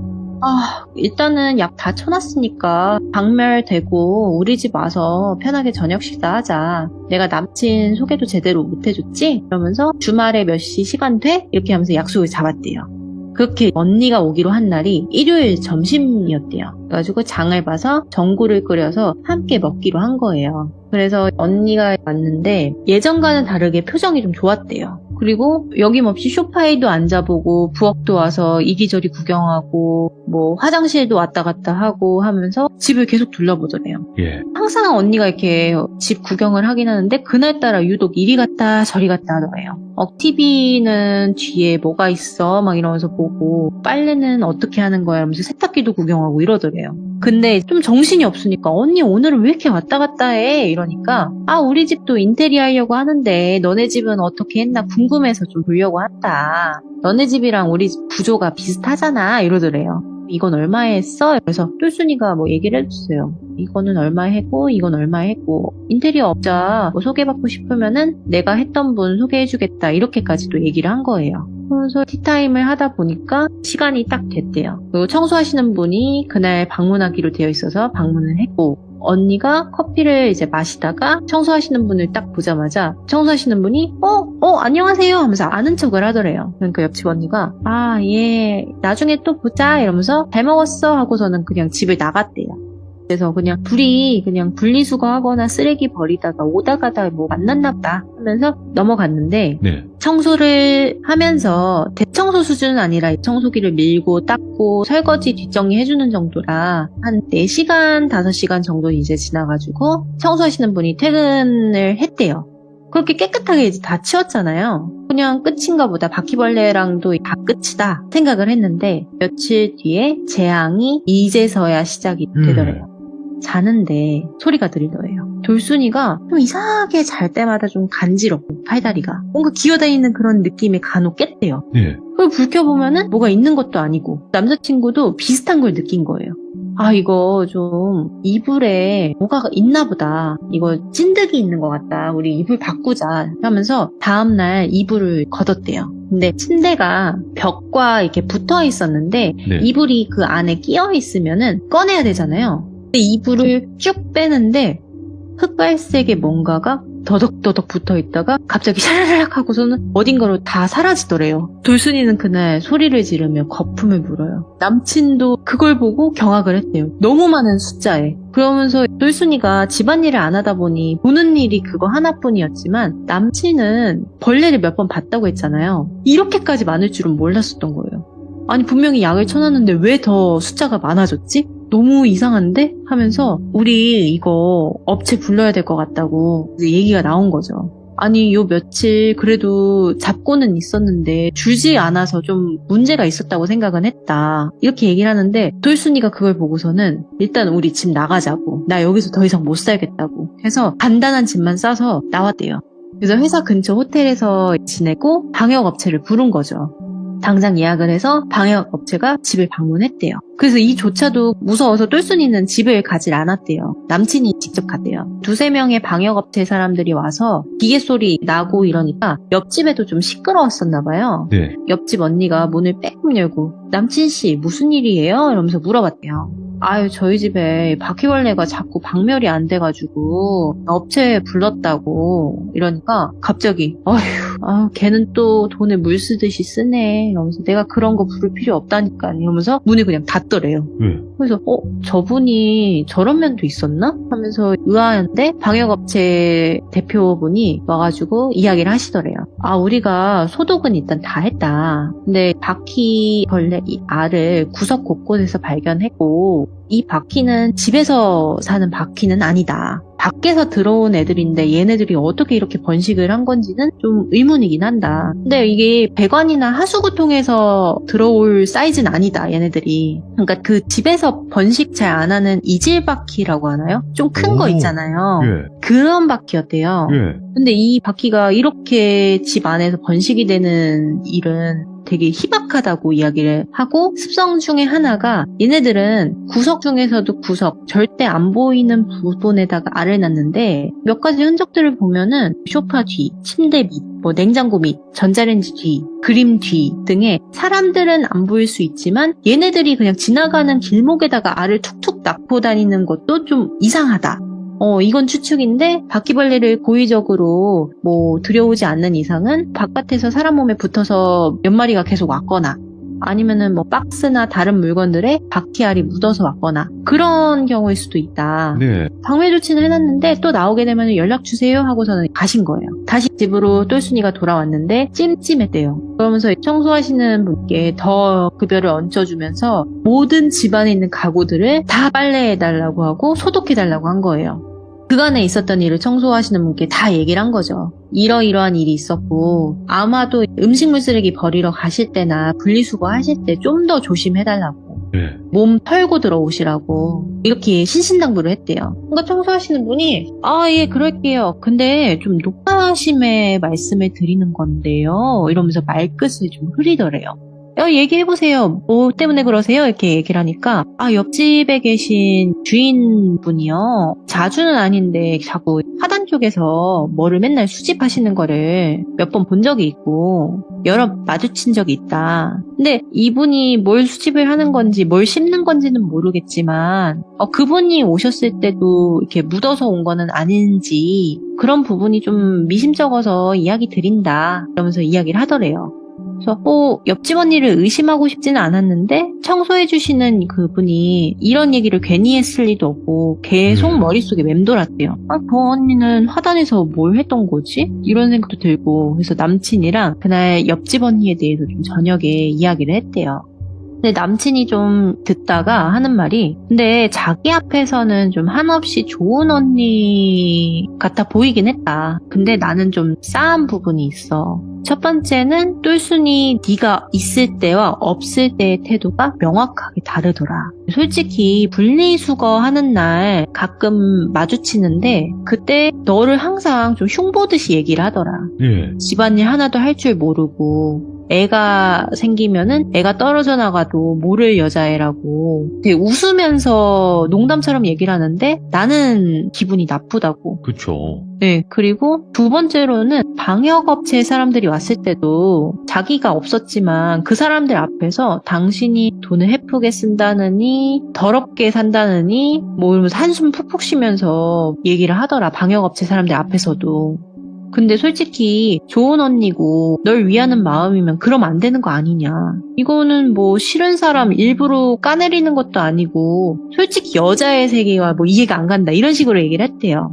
근데 돌순이는 그걸 처음 듣잖아요. 근데 머리를 한 대 맞은 기분이었대요. 왜냐면은 언니가 항상 자기 앞에서는 요즘은 여자가 가장이다. 일도 열심히 하고 살림살이 남자가 하면 된다. 그리고 가정부도 고용하면 되고 나는 네 일을 멋지게 해내는 그런 동생이 정말 멋지다고 생각한다. 존경한다. 이러면서 얘기를 했었대요. 칭찬을 여럿 해줬는데 언니가 뒤에서 그렇게 나를 욕했었나? 배신감이 들더래요. 근데 언니가 바퀴벌레를 끌고 왔다라는 증거는 없잖아요. 그냥 이 언니랑 상종하지 말아야겠다. 최대한 마주치지 않아야겠다 했대요. 분리수거도 일부러 아침 일찍에 출근 전에 하러 가고 마주치지 않는 시간대에 왔다 갔다 하고 그렇게 지냈대요. 진짜 마주치질 않았대요. 근데 시간이 훌쩍 지나서 옆집에 짐이 빠지더래요. 예? 이사를 가는 거죠. 어떻게 이렇게 연락 없이 가나 서운함도 있었고 연락해보려니 그럴 만한 정도 이제 다 떨어진 상태라서 돌순이와 옆집 언니의 사이는 끝이 나요. 근데 이 언니가 뭐 월요일 날에 이사를 갔다고 치면은 그 주말에 집주인이 와서 방역업체부터 불렀대요. 왜냐면은 이걸 어떻게 알았냐면 그때 돌순이가 불렀던 방역업체의 차가 주차장에 세워져 있어서 알았대요. 근데 집주인과 대화의 기회가 생겨서 이런저런 이야기를 했대요. 네.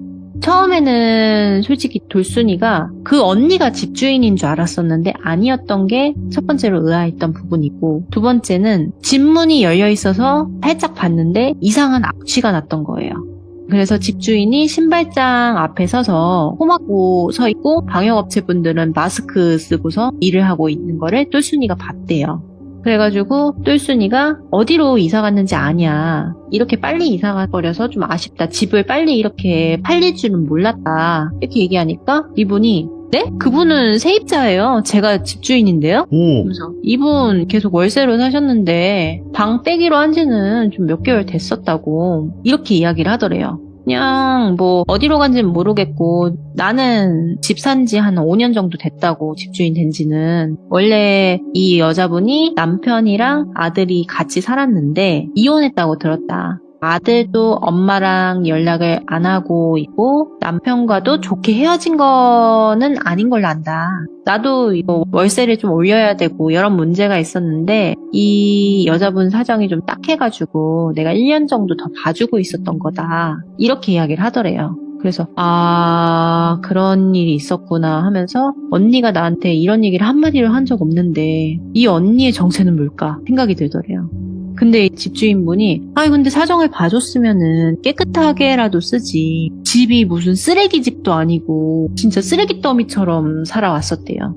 그리고 얼마나 더럽게 썼으면 바퀴벌레가 너무 많고 알도 너무 많아서 방역업체분들이 고생을 했대요. 예. 그리고 집주인분도 그걸 보고 스트레스를 너무 많이 받았고 그래가지고 똘순이가 저희 집도 바퀴벌레가 갑자기 많아졌는데 이거 연관이 있는 걸까요? 하면서 그 방역업체 직원한테 물어봤대요. 방역업체 직원분이 근데 그때 집 치웠을 때도 그러고 여기도 그러고 똑같은 바퀴 종이다. 근데 잘 모르겠지만 이 알이 여기서는 부화한 지 얼마 안 된 것 같다고. 빨라봐야 일주일도 안 된 것 같다고 이 지금 알들이. 그래서 이거는 빨리 처리할 수는 있지만 그때 똘순 씨네 집에는 이미 부화하고도 시간이 오래 지난 바퀴들이었었다고. 그거는 좀 다르다 이렇게 얘기를 하더래요. 이 바퀴가 집안에서 이렇게 증식되는 경우는 거의 없는데 이 아파트 되게 신기하네요 이러고서는 계속 일을 하더래요.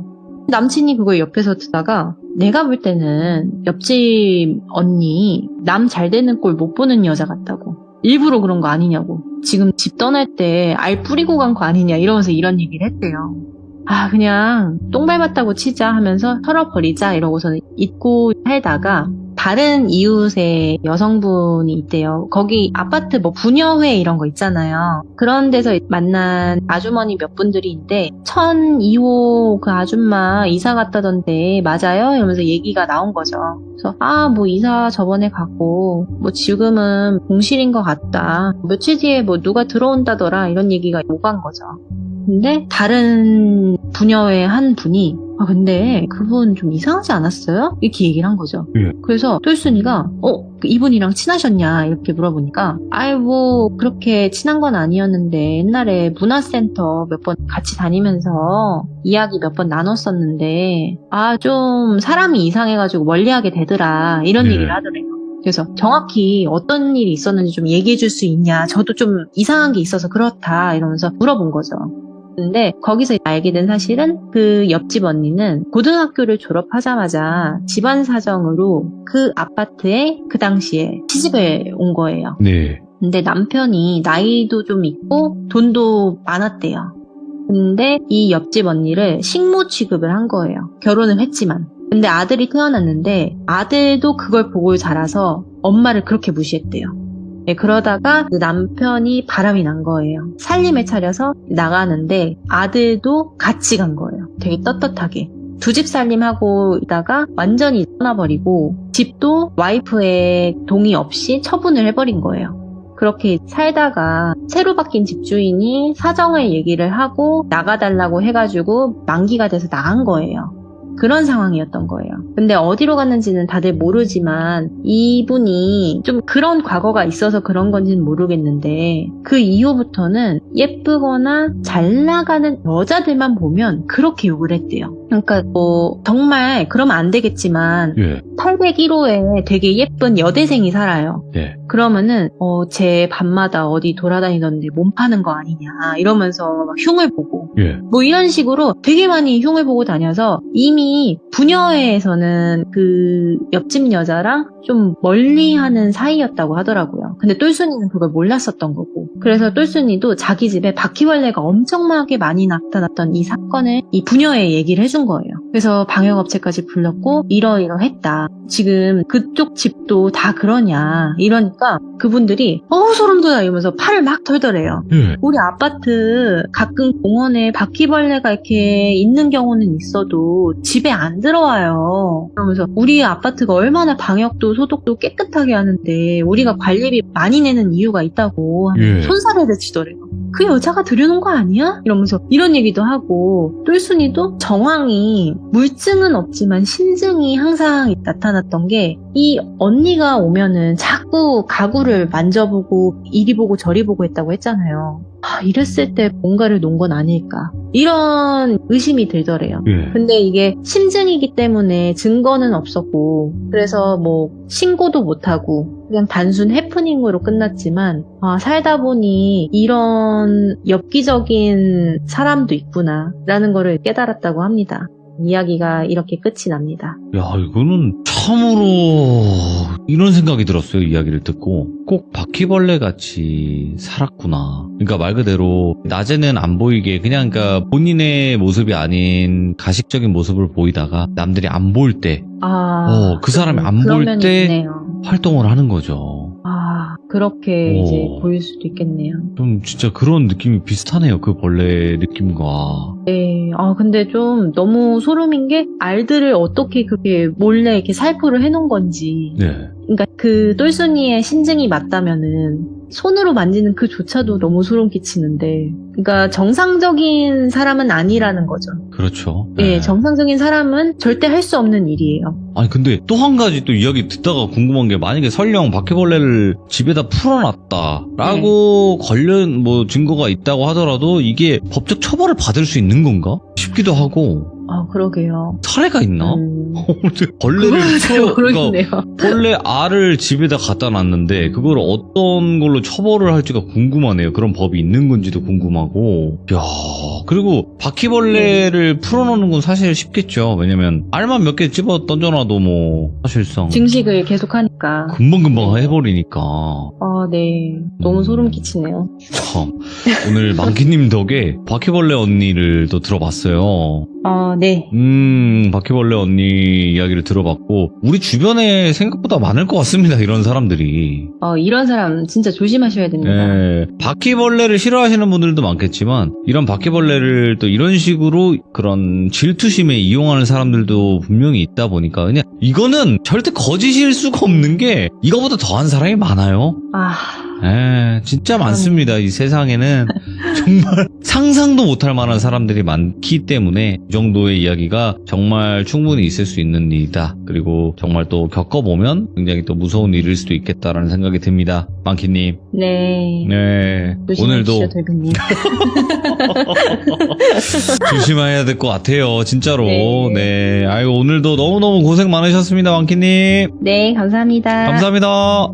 이거 바퀴벌레 옆집 언니야. 바퀴벌레 옆집 언니 제목이 진짜 정말 소름 끼치는 충격적인 이야기가 아니었나 생각을 합니다. 여러분들의 집에 바퀴벌레가 갑자기 나타난다면 주변을 조심하시길 바라겠습니다. 감사합니다.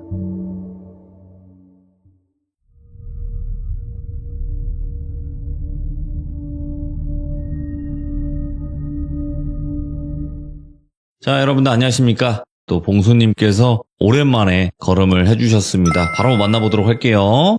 여보세요? 봉수님, 안녕하세요. 아유, 또 건강이 안 좋으셨었어. 그러니까요. 지금 많이 괜찮아졌어요? 네, 지금 좀 괜찮아졌어요. 아이고, 그래서 오랜만에 참여를 하신 거잖아요. 몸이 안 좋으셔서. 네네. 네, 그래도 잘 또 건강을 찾으셔서 이렇게 돌아와 주셔서 감사합니다. 아, 네. 네. 자, 오늘 봉수님께서 해주실 이야기, 물놀이 갈 것 같습니다. 네, 물귀신 이야기는 맞는데, 네. 근데 이게 그냥 막 생각보다 제가 알고 있는 물귀신에 대한 특징이 많이 깬다? 오! 그런 느낌이라서 알고 있는 거랑 좀 다르긴 하구나, 이런 이야기예요. 물귀신인데 물귀신이랑 다르다? 뭘까요, 이게? 어쨌든, 어차피 무당 언니분의 이야기일 거잖아요. 네네. 네, 그래서 너무나 기대가 되는 이야기입니다. 자, 그러면 바로, 네, 출발을 해보도록 하겠습니다. 렛츠고! 끼리십니다. 봉수죠?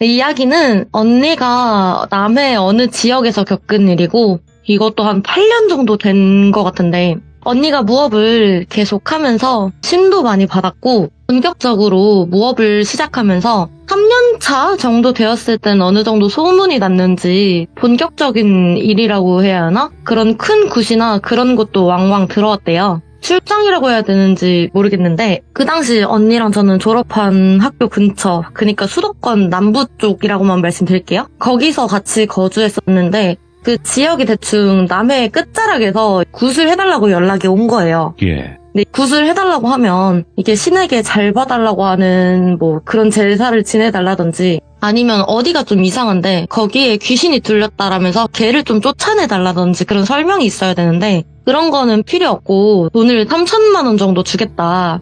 그냥 와달라. 와서 일단 직접 봐달라 하는 게 석연치는 않았지만 돈 자체가 크잖아요. 지금도 3천만 원이면 직장인 연봉 정도 되는 건데 그 당시에는 좀 더 했겠죠? 예.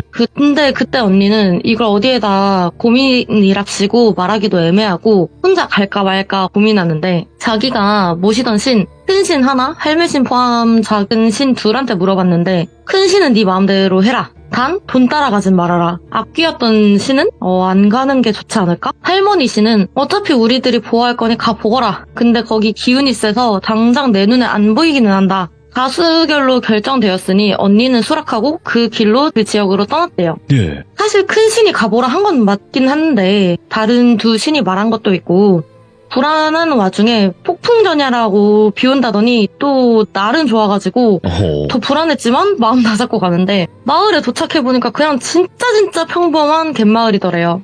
근데 또 이거 갯마을이야. 나 큰 신 만났던 그 갯마을 떠올라서 더 무서웠는데 티나면 뭐 내가 잡아 먹히겠지 하고 좀 참고 의뢰인이었던 마을 촌장? 그 촌장 할아버지를 만나서 의뢰하실 게 어떻게 되냐? 뭐 귀신인지 아니면 신에게 올릴 제사인지 모르니까 촌장 할아버지는 에이 뭘 그렇게 급해. 아가씨가 멀리서 오셨는데 우리 마을 이야기 들어보셨는가? 일단 점심시간이니까 점심부터 드시고 이야기 차차 나눠보시자 해서 급한 건 아닌가? 근데 그러기에는 보수가 좀 엄청난데 싶다가 따지기는 뭐하고 뭐 이유가 있겠다 그렇겠다 싶어서 뭐 그럽시다. 밥부터 먹고 낮부터 술을 계속 권하길래 술도 마셨대요. 그러고 알딸딸한 상황에서 의뢰건이 어떻게 되는가 물어봤는데 뭘 그렇게 급하냐고. 아까 밥상에서도 느꼈지? 우리 마을이 이래 보여도 돈이 많아.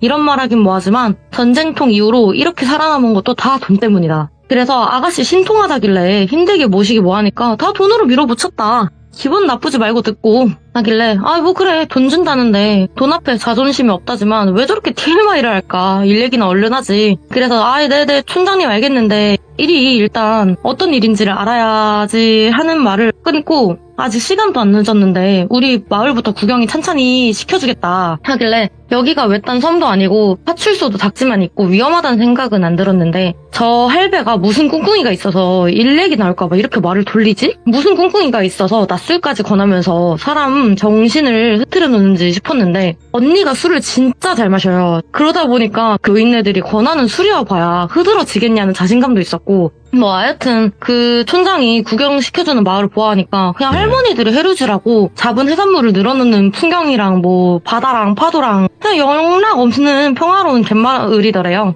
이런 마을이 도대체 돈이 얼마나 많아 봐야 생판 남한테 굿 한 번 해준다고 몇 천만 원 건네는 일이 도대체 뭘까. 다시 재차 일 얘기 좀 하자 해도 이야기를 또 돌리고 화가 머리끝까지 나를 찰나에 촌장이 또 다시 일단 사람이 먹고 살려고 하는 게 일 아니냐, 일 얘기는 이따가 또 하자라면서 술상을 또 차리더래요.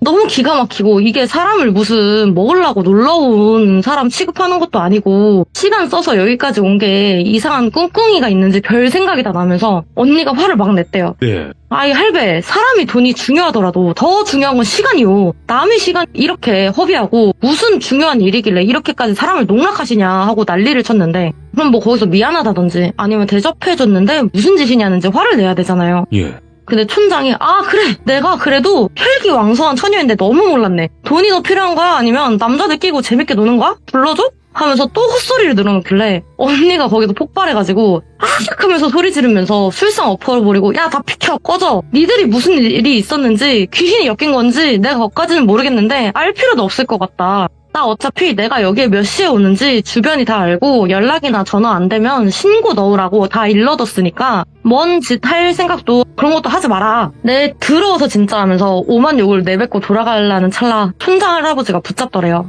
내 미안하다. 일 얘기하자. 내가 여태 별별 무당이니 스님이니 신분이 다 불러봤는데 다 돈 뜯어내려고 별별 무슨 이상한 짓을 하는 사람들만 보니까 시험해보려고 그랬다. 미안하다. 뭘 어떻게 시험해요. 이렇게 술 먹고 뻗게하고 집에 곱게 보내려고? 말이 되는 소리를 하쇼. 되물으니까 그래 그렇게 불러내서 시험해보려는 건 맞아. 시험해보고 영 아니다 싶으면 술값 받아내고 우리도 시간 보상받고 그러려고 했을 뿐이다. 치들도 그냥 관광 왔다 생각하는 거고 우리는 손해 안 보니까 차라리 속은 편하다고 생각했다. 일 얘기하겠소 미안합니다 하는 거에 언니도 부하는 치미는데 그래 이야기나 들어보자 싶었대요. 예. 이야기를 들어보니 다른 촌이라 비교하는 것 같아 좀 그런데 이 마을이 다른 촌보다 여유가 있어서 비교적 덜 낙후됐대요. 그러다 보니까 언니도 보기에도 다른 촌보다는 인프라나 그런 게 좋고 마을 사람들도 완전 나이가 많고 그러지는 않았던 건 맞았는데 그 이유가 일제강점기 이후 한국전쟁까지 나라가 초토화됐을 때도 이 마을은 나는 해산물이 좀 귀한 게 많아서 그런가 일본이랑 중국에 수출도 하면서 돈이 짭짤하게 모였는데 지금이야 전복이나 해삼이 양식도 되고 그렇지만 그 당시엔 진짜 비쌌대요. 근데 이상하게 그 촌장 청년 때부터인가 손바닥만한 전복 아니면 뭐 걸음마 때는 아기 팔뚝만한 해삼이 나온다든지 그렇게 질 좋고 큰 해산물이 많이 나오면서 좀 수출 같은 걸로 마을이 좀 부흥하게 되었는데 근데 그게 사실 마을 사람들 살찌워서 잡아먹으려고 한 물귀신 농간이었나 어느 순간부터 마을 사람들이 뭐 죽어나가진 않았는데 그 물귀신 나온다는데 하나 둘씩 빠진다든지 생각해봐라. 예. 태어나자마자 걸음마 떼기도 전에 해루질 배우고 뱃일 배운 사람들이 그 연안에서 빠져 죽어봤자 뭐 얼마나 빠져 죽겠냐. 그리고 그렇게 돌아온 사람들이 물귀신이 자기 발을 끄집어내서 바닥으로 끌고 날라고 했다는 점. 그리고 우리 집사람은 치매 올 나이도 아닌데 정신줄을 놓고 바닷일 했던 여자가 바다만 보면 경기를 일으킨다.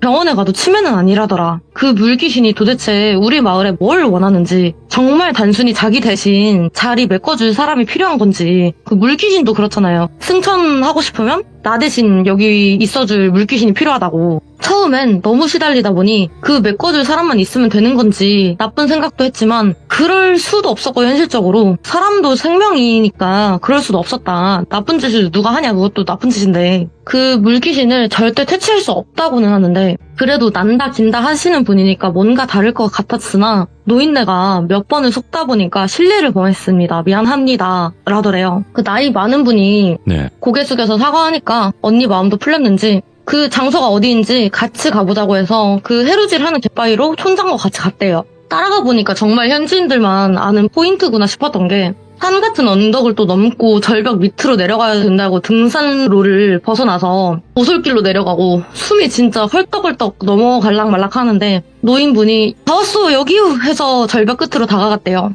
끝에서 언니가 바닷속을 보고 주변을 둘러봐도 아무것도 없길래 뒤돌아서서 어르신 여기 아무것도 없는데 하자마자 그 촌장이 언니를 확 밀치더래요.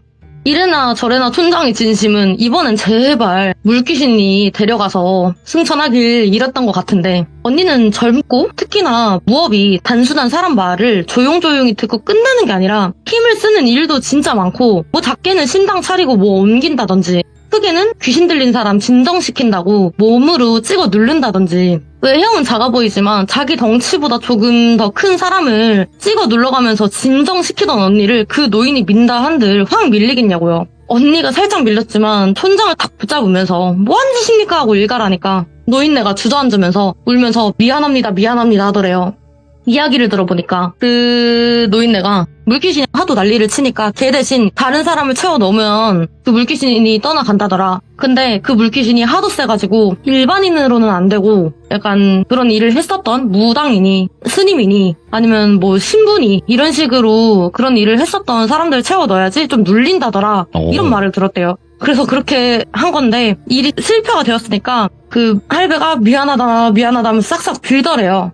그래서 언니는 아무리 지쳤다고 해도 이런 악독한 짓을 저지르나 싶다가도 이런 짓을 저지르는 건 사실 마을 사람들도 다 알지 않을까, 집단적으로 나쁜 짓을 한다 이 생각을 하다가 그 어르신 내 신고 안 할게, 내가 사람 살린다고 여기까지 온 것 아니오, 어르신 내가 당장 말하지 않으면 지금 신고하러 간다. 네. 어르신 나쁜 마음으로 한 거 아니잖아. 결국엔 마을 사람들도 다 살리려고 한 거잖아. 그치? 혼자만 잘 살려고 한 거 아니잖아 하고 달랬는데 언니가 떨어질 뻔한 절벽에서 뭔가가 훅 올라갔다가 사라지는 걸 봤대요. 근데 그렇게 막 울면서 미안합니다 하던 노인도 그 모습을 보았는지 매우 놀라서 그 순간 졸도해버리더래요.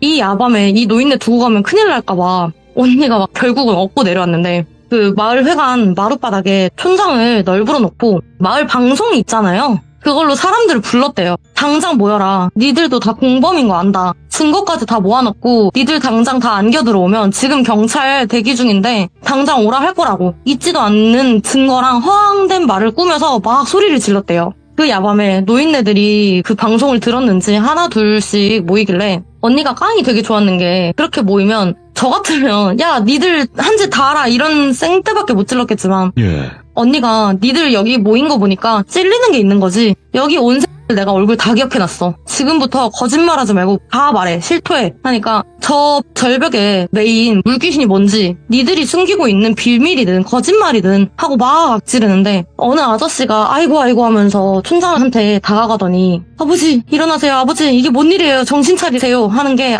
이거다 싶었대요. 이보세요 아저씨, 저 할아범이 나를 물귀신 대타로 꽂으려고 했는지, 나 절벽으로 밀어버리려던 걸 저 물귀신이 곶가웠는지 저 할아범을 홀린 것 같다. 악독한 짓을 한 사람이라도 네가 사랑하는 아버지지. 당장 이 마을이 숨기고 있는 비밀을 말해라. 그럼 내가 네 아버지 살아 돌아오게 해주겠다. 이런 식으로 거짓말을 좀 했대요. 그냥 기절한 건데.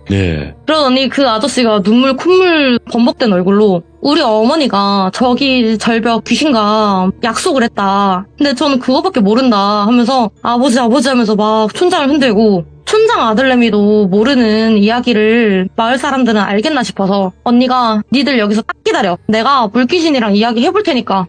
그 절벽으로 가봐야 물귀신을 마주할 수는 없으니까 그 절벽 아래로 데려가라고 마을 사람 하나를 멱살을 잡고 길 안내를 하라고 끌고 갔대요. 그렇게 도착한 장소에 길앞잡이 마을 사람한테 너 귀신 쓰여서 촌장 꼬라지 나고 싶으면 여기 있고, 그게 아니면 돌아가라고 하니까 마을 사람들은 뒤도 안 돌아보고 도망가고, 언니는 물귀신한테 말을 걸기 시작했대요. 언니가 계속 물어도 답이 없고 언니 성질이 다시 울그락불그락 올라올 판에 언니가 그래 어차피 거짓말한 거 또 거짓말을 하면서 야 물귀신아, 내가 네 약속한 거 지켜주려고 했는데 니랑 약속한 사람이 죽었대. 어쩐지 그 아줌마 요즘 여기 안 오지 않아? 하니까 물귀신이 미쳐서 날뛰더래. 죽었다고? 받아쳐먹을 거 다 받아쳐먹고 이렇게 갔다고 하면서 3번 남았다. 3번 남았는데 이렇게 갔다고? 하면서 미쳐 날뛰는 걸 언니가 막 진정시키면서 도대체 무슨 약속이길래 그러냐. 너 이렇게 농간질 치면 너만 더 벌 받는다 하니 물귀신이 야 너도 살아있는 새끼라고. 살아있는 사람 편드는 거냐? 너 사람 빠져 죽은 농간질이 내 일이라고 생각하나 본데 그거 다 마을 새끼들이 한 거야. 내가 한 일 아니라고 하더래요. 그래서 이게 무슨 말이야. 네가 진짜 한 짓 아냐? 너 자꾸 거짓부렁치면 내가 저승사자 당장 불러서 강제 승천시킨다. 너 곱게 승천하는 거랑 강제로 끌려가는 거랑 다른 거 알지? 하고 협박하니까 얘기를 들어보니 이곳에 200년이나 묶여 있었던 물귀신이래요. 근데 언니한테 넌 잘 모르겠지. 물귀신이 이곳을 빠져서 나가려면 다른 사람이 들어와야 한다는 이야기만 할 것이라고. 그런 이야기는 들어봤는데 이게 다가 아니냐고 언니가 되물으니까 너 진짜 멍청하구나. 그렇게 따지면 이 넓은 물에 귀신 하나 안 매여 있는 곳이 없을 것이다. 승천을 하고 싶으면 저승사자 올 때까지 기다리던지 아니면 좀 빨리 하고 싶으면 선업을 여러 번 싸우면 된다. 죽은 새는 바로 앞길도 알고 조심해야 할 것도 알고 그런 게 바로바로 보이지만 살아있는 사람은 생기를 얻는데 지금 그런 걸 못 보니까 어리석은 산 사람을 도와주는 게 죽은 사람한테는 좋다더라. 다른 곳에 돌아다니는 귀신들은 그게 쉽지만 여기 매여있는 물귀신은 그게 쉽지 않으니까 사람이 나오면 도와주겠다고 다가가니 놀래서 죽거나 아니면 승천하기 싫은 원념 덩어리만 남아서 산 사람을 해치거나 그런 이야기가 와전된 것이라고. 언니가 그래 그럼 다시 이야기를 돌아와서 무슨 약속이냐 말을 해봐 무슨 약속을 했는지 하니까 영안이 아주 조금 트였으나 무당할 건 아닌 계집애가 와서 말을 걸더라. 놀라지도 않고 오랜만에 대화라는 걸 해보니까 나도 재밌었다. 이곳에 매여 있는지도 수십 년이니까 나도 승천해서 환생을 하든 뭐라도 해보고 싶었다. 그 아이를 도와주면 나도 승천이란 걸 해볼 수 있을지 싶었고 그래서 도와줬는데 승천을 하려면 여러 번을 도와줘야 된다는데 그걸 네. 마지막 3번을 두고 다시는 찾아오지 않았대요. 그래서 언니가 아니 그럼 다른 사람 도와주면 되는 거 아니냐. 그런 선업이잖아. 그 선업을 100번만 쌓으면 되는 거 아니냐는 말에 그 물귀신이 나도 그런 줄 알았는데 이후 다른 사람들을 도와주긴 했으나 어느 순간부터 마을 사람들이 저 절벽에서 더라. 근데 그게 나 때문이라면서 내 업으로 쌓이는 것 같더라. 오. 이상하게 무당새랑 뭐 스님이랑 다 불러 모아서 저 물귀신이 나쁘다 이런 식으로 기도랑 기도는 다 올리더라. 이게 무슨 내 탓이냐고. 내가 한 일도 아닌데 나 때문에 마을 사람들이 죽어나간다면서 떠들고 다니는 일을 보아하니까 피눈물이 나더라. 이 보시오 무당 양반 저곳에서 사람이 찌는 것도 이게 내 잘못이냐 하는 말에 언니가 할 말이 없더래요. 그리고 양측 말을 들어보니 물귀신이 말하는 계집애는 아까 촌장 부인이 넋이 나갔다고 한 거 보니 그 촌장 부인인 것 같고 예. 물귀신을 도움으로 감나가는 해산물이나 그런 거를 잘 잡았으나 물귀신이 사라지면 도와줄 게 없지 않냐. 그럼 더 안 잡히지 않냐. 그래서 도움 받아먹을 건 다 받아먹고 그래도 죽은 사람한테 다시 가서 이야기를 하려니까 물귀신이 자기 대신 박아놓는다는 속설을 어디서 듣고 그거는 무서웠는지 물귀신 대신 떠나라고 사람을 박아놓는 것 같더라. 그래서 언니가 너 이름 뭐냐. 너 여기서 오래 있었는데 얼마나 힘들었냐. 네가 여태까지 착하게 살았으니까 내가 여기 너 올려주려고 온 거고 예. 사람들이 저기서 진 것은 네 잘못 아니니까 그거 내가 잘 말해주겠다. 얼마나 사무쳤냐. 이제 올라가라. 잘 버텼다 하면서 물귀신 이름을 적어내서 축원과 천도제도 지내주고 오. 그 물귀신은 떠나갔대요. 예. 그러고 언니가 그냥 조용히 그 자리에서 마을도 안 들리고 집으로 돌아왔대요. 그래서 아니 그 마을 사람들은 어떻게 됐는데 자기들만 잘 살자고 나쁜 짓을 했잖아 하니 그 마을 사람들은 아마 물귀신이 없어진 줄 모르고 계속 나쁜 짓을 할 거다. 뭐 하겠지. 촌장이 깨어났으니까 뭐 내가 물귀신을 퇴치한다는 말도 안 했고 그냥 촌장만 깨어나게 해주겠다고만 했으니까 마음이 옳게 박힌 물귀신이 안 도와주니까 할 줄 아는 거 없는 마을은 쇠퇴할 거고 그러면 어떻게 되냐. 세상에 완벽한 비밀은 없고 그 마을 사람들도 계속 사람 들이밀다가 죽을 거라고 언젠간 처벌하고 자기 능력으로 얻은 재물이 아니니까 할 줄 아는 것도 없는 그 사람들은 점점 사라지거나 와해되거나 그러겠지. 다시 한번 말하지만 악인을 처벌하는 건 내가 아니다. 요행 바라지 말고 바랬다면 꼭 약속은 지키고 그런 말을 끝으로 이야기가 끝났습니다. 야, 신기하다, 이거. 진짜로, 여러 가지 일들이 많잖아요, 무당 언니분이. 근데, 야, 들으면 들을수록, 뭔가 화통하시기도 하고, 그렇게 막 돈을 따라가시는 분도 아니고, 정말 대단하신 분이라도 생각이 드네요. 근데 그 돈 안 받고 온 거 좀 아깝긴 하더라고요. 안 줄 사람이긴 한데. 그래도 쉬운 게 아니에요, 진짜로. 그렇죠. 네, 진짜 쉬운 게 아닌데 이렇게 한다라는 것 자체가 정말 대단하신 분이다라는 생각이 들고 오늘 봉수님께서 건강 회복하고 오셔서 이렇게 또 들려주시니까 너무나 좋습니다, 저도. 너무 오랜만이라 네. 긴장을 너무 심하게 한 것 같아요. 필요 없어요. 봉수님은 봉수님만의 매력이 있으신 분이니까 걱정하지 마시고 언제든지 네. 들려주시면 감사할 것 같습니다. 고맙습니다. 네, 감사합니다. 네. 자, 이번 이야기 시청자 봉수님께서 찾아와 주셨습니다. 오늘 봉수님 정말 또 오랜만에 찾아와 주셨는데 어떤 이야기로 이렇게 다시 시들물을 찾아와 주셨을지 같이 한번 만나보도록 할게요. 잠시만요. 여보세요? 괜찮아요? 네, 괜찮아요. 안 다쳤어요? 네. 감기에 걸려가지고. 아이고, 감기가 걸려도 또 여전히 봉수님의 목소리입니다. 오랜만이에요. 진짜 오랜만이에요. 떨리네요. 오랜만에 하면 떨리긴 해요. 그 처음 느낌. 맞아요. 네, 하지만 시작하고 나면 어느새 언제 그랬냐는 듯 봉수님의 이야기가 시작이 되겠죠. 열심히 해보겠습니다. 네, 아이고 오늘 또 어렵게 또 다시 찾아와 주셔서 감사드리고 그동안 또 여러 가지 일들이 있으셨지만 다시 이렇게 마음 다잡아 주셔서 감사드립니다. 아니에요. 감사합니다. 네. 자, 오늘 봉수님께서 들려주실 이야기 여러 가지가 많지만 또 무당 언니 썰들도 많잖아요. 네네. 네, 무당 언니 썰인가요 오늘? 네, 맞아요. 알겠습니다. 그 이야기밖에 없어서. 알겠습니다. 그럼 바로 출발을 해보도록 하겠습니다. 렛츠가! 필이십니다. 봉수예요. 이 이야기는 네. 이것도 한 4년, 5년? 어떻게 보면 비교적 최근인데 그 언니한테 전달받은 이야기라 말하다 보면 여러 사람 이야기가 나오는데 미리 양해 부탁드릴게요. 언니가 소지신, 할매신, 악귀신을 받은 시점이었어요. 지금이야 소지신 1명에 작은신 3명이지만 그때는 악귀신을 받은 지 얼마 안 됐을 때고 근데 이상하게 그때도 대박이 터지면서 소문인도 빨랐는지 이번에는 어떤 젊은 사업가 하나가 검사를 봐주십사 하고 들어오더래요. 나이대는 한 30대, 그것도 중후반이 아니라 지금 보면 제 나이 또래죠? 그럴 정도로 초반이었대요. 30살 초반? 많아도 35 미만? 외형은 젊고 훈훈해 보여가지고 그런 영업이나 그런 쪽을 하는 건가 싶었는데 사업가라고 하니까 좀 신기하잖아요. 30대라면 아직 사업을 하기도 좀 애매한 나이인데 그리고 언니가 말한 길 점사보러 오는 사람들 보면 남자는 거의 없대요. 대다수가 여자고 아니면 남자가 오더라도 커플? 궁합 보는 식인데 젊은 남자가 혼자 들어와서 다른 거 다 필요 없고 내 사업만 봐주십사 해서 처음에는 그냥 연애나 보고 말겠지 싶었는데 나름 진지하고 비장한 표정이길래 좀 소탈하게 웃으면서 물어봤대요. 무슨 일로 오셨는지. 근데 사연이 거창하거나 신비했던 건 아니고 자기가 잘 다니던 회사를 때려치고 사업을 시작했는데 시작은 좋았는데 이게 손익분기점을 딱 찝자마자 더 이상 성장하거나 아니면 성장하지 못하면 줄어들어야 되잖아요. 그런 것도 없이 원인 없이 좋아지는 것도 없고 나빠지는 것도 없고 답답한 상황이더래요.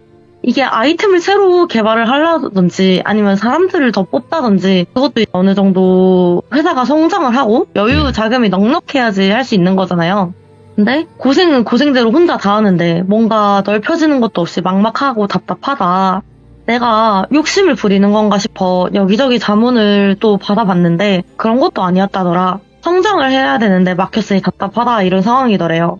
사주도 뒤에 얽혀있는 것도 아무것도 없는 그냥 너무너무 평범한 남자길래 일단 그 사업장 위치가 어딘지 사는 집은 어딘지 남자의 생년월일이 어떻게 되는지를 물어봤대요. 집은 어디, 무슨 시, 돌비구, 돌비동, 회사는 어디 그리고 그거를 잘 읽어 써내려가면서 그 사람의 사주랑 대입해보면서 보고 있는데 그 상황을 못 기다리겠던지 그 남자가 언니의 손을 붙잡고 애원하더래요. 어디로 다 찾아가 봐도 그냥 괜찮다. 좀 더 버텨라 합니다. 근데 선생님도 어떻게 보면 자영업자 아닙니까? 좀 더 버티라는 말이 제일 잔인하다. 방법이 아예 없겠습니까? 이러더래요. 네. 웃긴 게 그 남자가 훈훈하다 했잖아요. 언니도 사람이고 여자였던지 순간 당황스럽다가도 강아지처럼 방울방울 눈물 흘리는 게 참 마음이 흔들리더래요. 어허. 근데 이거를 어떻게 도와줘야 되나 방법이 없을까 어떡하지 하는데 갑자기 할매신의 목소리가 탁 튀어나오면서 오히려 도와주자 하고 그 반대의 악귀였던 씨는 안 된다 미쳤냐 하면서 팔쩍팔쩍 뛰더래요.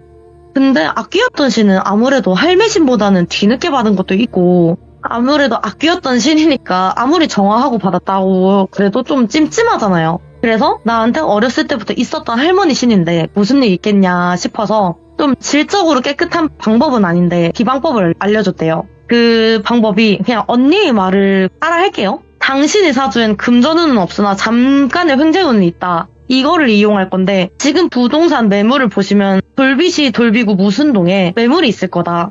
그게 좀 낡긴 했고 번화가 더 아닐 뿐더러 오래 안 빠지는데 그리로 집을 이사하든 회사를 이전하든 그렇게 하시라. 그리고 그곳을 이전을 하면 한 달도 안 돼서 바로 운은 트일 거다. 단 횡재운이라 했다. 당신의 금전운을 전부 끓여서 차용을 하는 거다. 그렇다고 걱정하지는 말라. 금전운이 끝나는 게 절대 아니고 당신 학에 달렸다. 무슨 말인지 이해가 가냐? 당신과 그곳의 명운은 딱 2년이다. 입주를 하신 날 정확히는 계약서에 서명한 날짜로부터 딱 2년이다. 그 날이 지나기 전에 그 장소를 떠나야 된다 반드시. 권유가 아니라 경고다 이거는. 그래서 또 괜히 다른 곳에 굿값만 날리지 말고 그 돈으로 술이나 사드시라면서 점사비도 안 보내고 그 남자를 보내려고 했대요. 언니 왜 안 받았냐? 아니 그냥 그때는 뭔가 받으면 안 될 것 같은 느낌이 조금 들었다라고 하길래 뭐 그런가 보다 했어요. 그것 말고도 여러 의문이 들기는 했는데 아무튼 간에 그렇게 고맙게 가고 끝날 줄 알았던 남자가 물어보더래요. 그 외에 사실 장소를 이전만 해도 그런 거라면 번화가 쪽이 좀 더 유리하잖아요. 근데 왜 하필 그런 오래된 골목으로 가라 한 것인지 이유가 있는지 또 더해서 아무래도 이사면 돈 한두 푼 드는 게 아닐 거잖아요. 저야 뭐 언니를 오래 알고 옆에서 지켜본 것도 많아서 저 같은 사람이야 바로 언니 말 듣기는 하는데 언니 말만 듣고 바로 이사를 가는 것도 솔직히 말은 안 되잖아요. 그래서 언니가 한숨을 쉬면서 딱 한 번만 말해주겠다. 사주상 잘 맞는 자리 그딴 건 없다. 사주는 물바가지 같은 것이라 다들 바가지 크기는 부모 조상의 인덕과 자기 복에 따라 결정되지만 크게 태어나는 사람이 있는가 하면 작게 태어나는 사람도 반드시 있다. 당신은 크지도 않고 작지도 않은 그냥 평범한 사람일 뿐인 거다. 그 안에 물을 다 채워야 되는데 안타깝게 일찍 다 써버린 게 문제가 되는 거다. 쉽게 말해서. 지금 물바가지는 채워야 되겠는데 다시 채우는 게 앵간치 쉬운 일도 아니고 당신도 다 채워지기 전까지는 기다리기가 힘들어서 여기 찾아온 게 아닌가. 다시 돌아와서 물바가지 크긴 다 다르다 했지. 당신에게 말해준 그 땅 주인, 그래 그 건물 주인의 물바가지는 호수만 하나 그 사람의 명운은 채 2년 반도 안 남았다. 그 사람의 명운을 이용하는 방법인데 쉽게 말해서 그 건물이 팔리거나 아니면 계속 로테이션이 잘 돌아가면 상관이 없으나 계속 비워져 있는 것도 손해 아니냐 그 사람의 입장에서는. 그 건물이 제대로 순환이 되고 돈이 돌아야 그 사람이 채워진 물도 흐르고 그 물을 또 쓰게 되는 거다. 그래서 그 사람의 명운이 다 해서 죽기 전에 얼른 발 빼시라는 거요. 언니 말에 그 사람의 눈이 흔들리는 게 보이더래요. 원체 표정이나 관상이 선하게 온 사람 같아 언니가 마음을 다시 한번 잡아줬대요. 그 사람의 명운을 당신이 빼앗는 것이 아니다. 그 사람의 명운을 이용해서 당신 물꼬도 트인다고 생각하면 된다. 믿거나 말거나는 당신 자유다. 단 내 말을 믿고 그 건물로 들어갔다 손 치더라도 나올지 말지는 오롯이 본인 선택이니까 내 경고를 잘 새겨 들으라. 그 말을 들은 그 남자는 언니에게 감사하다 말하고 돌아갔대요. 그리고 언니는 식당을 뒷마무리를 하면서 뭔가 훅 지나갔는데 할머니 신도? 다른 신도 아무 말이 없길래 그냥 잘못 본 건가 보다 하고 넘어갔고 이후에 언니도 뭐 알아본 건지 모르겠지만 알아봤겠죠? 그 남자가 사업이 한 달도 안 돼서 정말 잘 풀렸대요. 그리고 확장하기 시작했는데 보통 건물을 보면 맨 꼭대기가 제일 싸잖아요. 처음엔 그 맨 꼭대기의 그 층에서 시작을 하다가 이제는 그 건물에서 제일 비싸다는 1층까지 확장해서 그 건물을 다 먹었대요. 네, 그러고 그 1년하고도 9개월 차 때 언니가 그 회사를 찾아갔대요. 다시 본 그 남자는 혈색도 되게 좋아진 게 보이고 힘든 사람이 열심히 살아보려고 노력하는 게 딱 봐도 보였대요. 그래서 언니는 기분 좋잖아요. 나 힘들다고 찾아온 사람이 나로 인해서 좋아지니까. 그 남자도 언니를 보자마자 화색이 막 돌면서 아 오셨습니까 선생님. 오호. 아 이럴 게 아니라 내가 접대해드리겠다고 하면서 뭐 좋아하시냐 막 난리를 피우길래 조용히 얘기하잖아 언니 말에 근처 룸으로 된 술집을 가서 이야기를 시작했대요. 근데 그게 릴라떼처럼 일식집이나 그런 되게 프라이빗한 그런 게 아니라 그냥 대놓고 말해서 커플들끼리 갈 곳은 절대 아닌? 그러니까 일반 주점이 있고 유흥주점이 있잖아요. 그 후자였대요 느낌이. 언니도 이상했지만 그때 붙은 신들이 하나도 말이 없길래 괜찮은갑다. 하기사 영업 업종이 어떻게 됐든 간에 영업 허가 다 받고 운영하는데 뭔 일이나 있겠다 싶어가지고 들어가고 정말 진짜 뭔 일은 없더래요. 그래서 오히려 더 시시했던데 좋은 술을 시켜주면서 한 잔 두 잔 넘어가면서 서로 어떻게 지냈는지 잘 지냈는지 회포를 풀다가 그 남자가 입을 열었대요. 처음엔 언니의 말을 반신반의했다가 이래나 저래나 답답한 상황이 밑져야 본전이라는 식으로 이사를 갔대요. 가기는. 그리고 진짜 언니 말대로 시간이 지나면 지날수록 규모가 점점 커지고 공격적으로 확장을 할 수 있을 정도로 뭐 더 나아가서는 진짜 너무 잘 됐다, 감사하다 이러고 얘기를 하고 있는데 그 대화의 흐름을 깬다고 해야 되나? 갑자기 웨이터가 들어오면서 사장님 뭐 이번에는 누구 안 부르시냐 이런 식으로 이야기를 하는 거 보니까 여자 종업원 말하는 것 같더래요. 언니가 그런 걸 되게 싫어하는데 그래도 이해를 하려고 애를 좀 썼대요. 착한 사람인데 접대차 불렀겠지, 그런 거겠지 하던 찰나에 그 남자가 평소 부르던 지명 아가씨를 부르는데 언니 옆에 남자를 앉혀달라 뭐 이런 식으로 말했다는 거예요. 고작 2년도 안 된 시간에 순수했던 청년이 왜 저렇게 된 건지 언니가 그럴 필요는 없다고 손사리치면서 거절하고 그 남자한테 되물었대요. 평소에도 자주 오시냐 하니 뭐 사업하다 이런 일도 있고 저런 일도 있다 보니까 필수적인 게 되더라. 하기사 선생님은 그런 것까지 일이 없으니까 잘 모르죠? 이런 식으로 언니를 비아냥거리는 게 속에서 조금씩 부글부글 거렸대요. 예. 그래도 한 번 더 참고 그 남자를 똑바로 쳐다보며 말했대요. 당신 말이야 3개월 남았다. 정확히는 2개월 하고도 반. 이러니 그 남자가 언니를 바라보다가 어이없다는 듯이 크게 웃더래요. 이봐요 무당 아줌마. 내 그래도 한마디 하려다 참았는데 1년쯤 지났을까 꿈에 우리 할머니가 나타났기다. 내가 지켜줄 테니 그 자리에서 본전 뽑고 딱 5년만 버티자고. 그리고 막말로 무당 선생, 당신이 말한 것이 맞고 틀리고를 떠나서 이익이 여태 번 건이 딱 2배였다. 너라면 포기할 것 같냐. 조금만 더 있으면 내 결혼식이 있고 후에 또 아이도 태어나겠지. 당신 같으면 이 좋은 노른자 알짜배기 땅을 어떻게 포기할 거냐. 내가 나쁘게 살지 않아서 그런가 우리 할머니가 나를 지켜준다고도 나타났으니 무슨 큰일이 있겠냐. 아니 애초에 귀신이라는 게 진짜 있긴 해? 하면서 언니한테 뭐라 하더래요. 예. 열이 너무 많이 받으면 얼굴이 새파랗게 질리잖아요. 당신 제정신이냐고 물으니까 그 남자가 더더욱 비아냥대면서 다른 사람들은 안 보인다는 게 보인다는 당신 같은 사람이나 그런 사람 말 안 듣고 알아서 잘 산다는 남자 중에 누가 제정신일 것 같이 보이냐 물어보고 다녀라 이러면서 언니한테 뭐라 하길래 언니가 열받아서 딱 일어났는데 그 남자가 끝까지 그러더래요. 아줌마 그 잘난 무당업 평생 하고 살아라. 난 내 복 다 끌어안고 이렇게 살 거니까. 그래서 언니가 진짜 기가 차다는지 뒤돌아서서 그냥 딱 한마디 했대요. 네 말 네 그대로 돌려받을 거다. 그러고 집에 돌아왔는데 그날 펑펑 우는 언니 달래주면서 여태 아무 말도 없던 새 신이 그 남자랑 연을 끈 뒤로 이상하게 다시 말도 하고 또 점사도 잘 보고 그러더래요. 그렇게 활발해진 걸 보니까 언니도 이 신들이 정말 그 남자 말대로 그 남자의 할매신이 너무 세가지고 한마디도 못하고 있었던 거나 싶기도 하고 솔직히 야속했대요. 다른 악귀신이나 할매신이면 모를까 토지신은 막아줄 수도 있었지 않나 싶고 그렇게 그 남자의 일을 애써 잊으려고 일에만 미친듯이 몰두하다고 그렇게 언니 말로는 반년 정도 지났대요. 예상은 빗나가지 않는다 그러잖아요. 헌해진 인상은 온데간데 없고 얼굴만 홀쭉해진 남자가 술 냄새를 풀풀 풍기며 언니 집 그 신당 문을 미친듯이 두드리더래요. 그 남자한테 된통 당한 걸 잊으려고 이랬다 했는데 솔직히 그렇잖아요. 좀 나 연맥인 사람이 좀 못했으면 고소하잖아요. 언니가 그 남자가 오자마자 문고리를 조금만 걸고 살짝만 연 채로 신나서 미친듯이 웃었대요.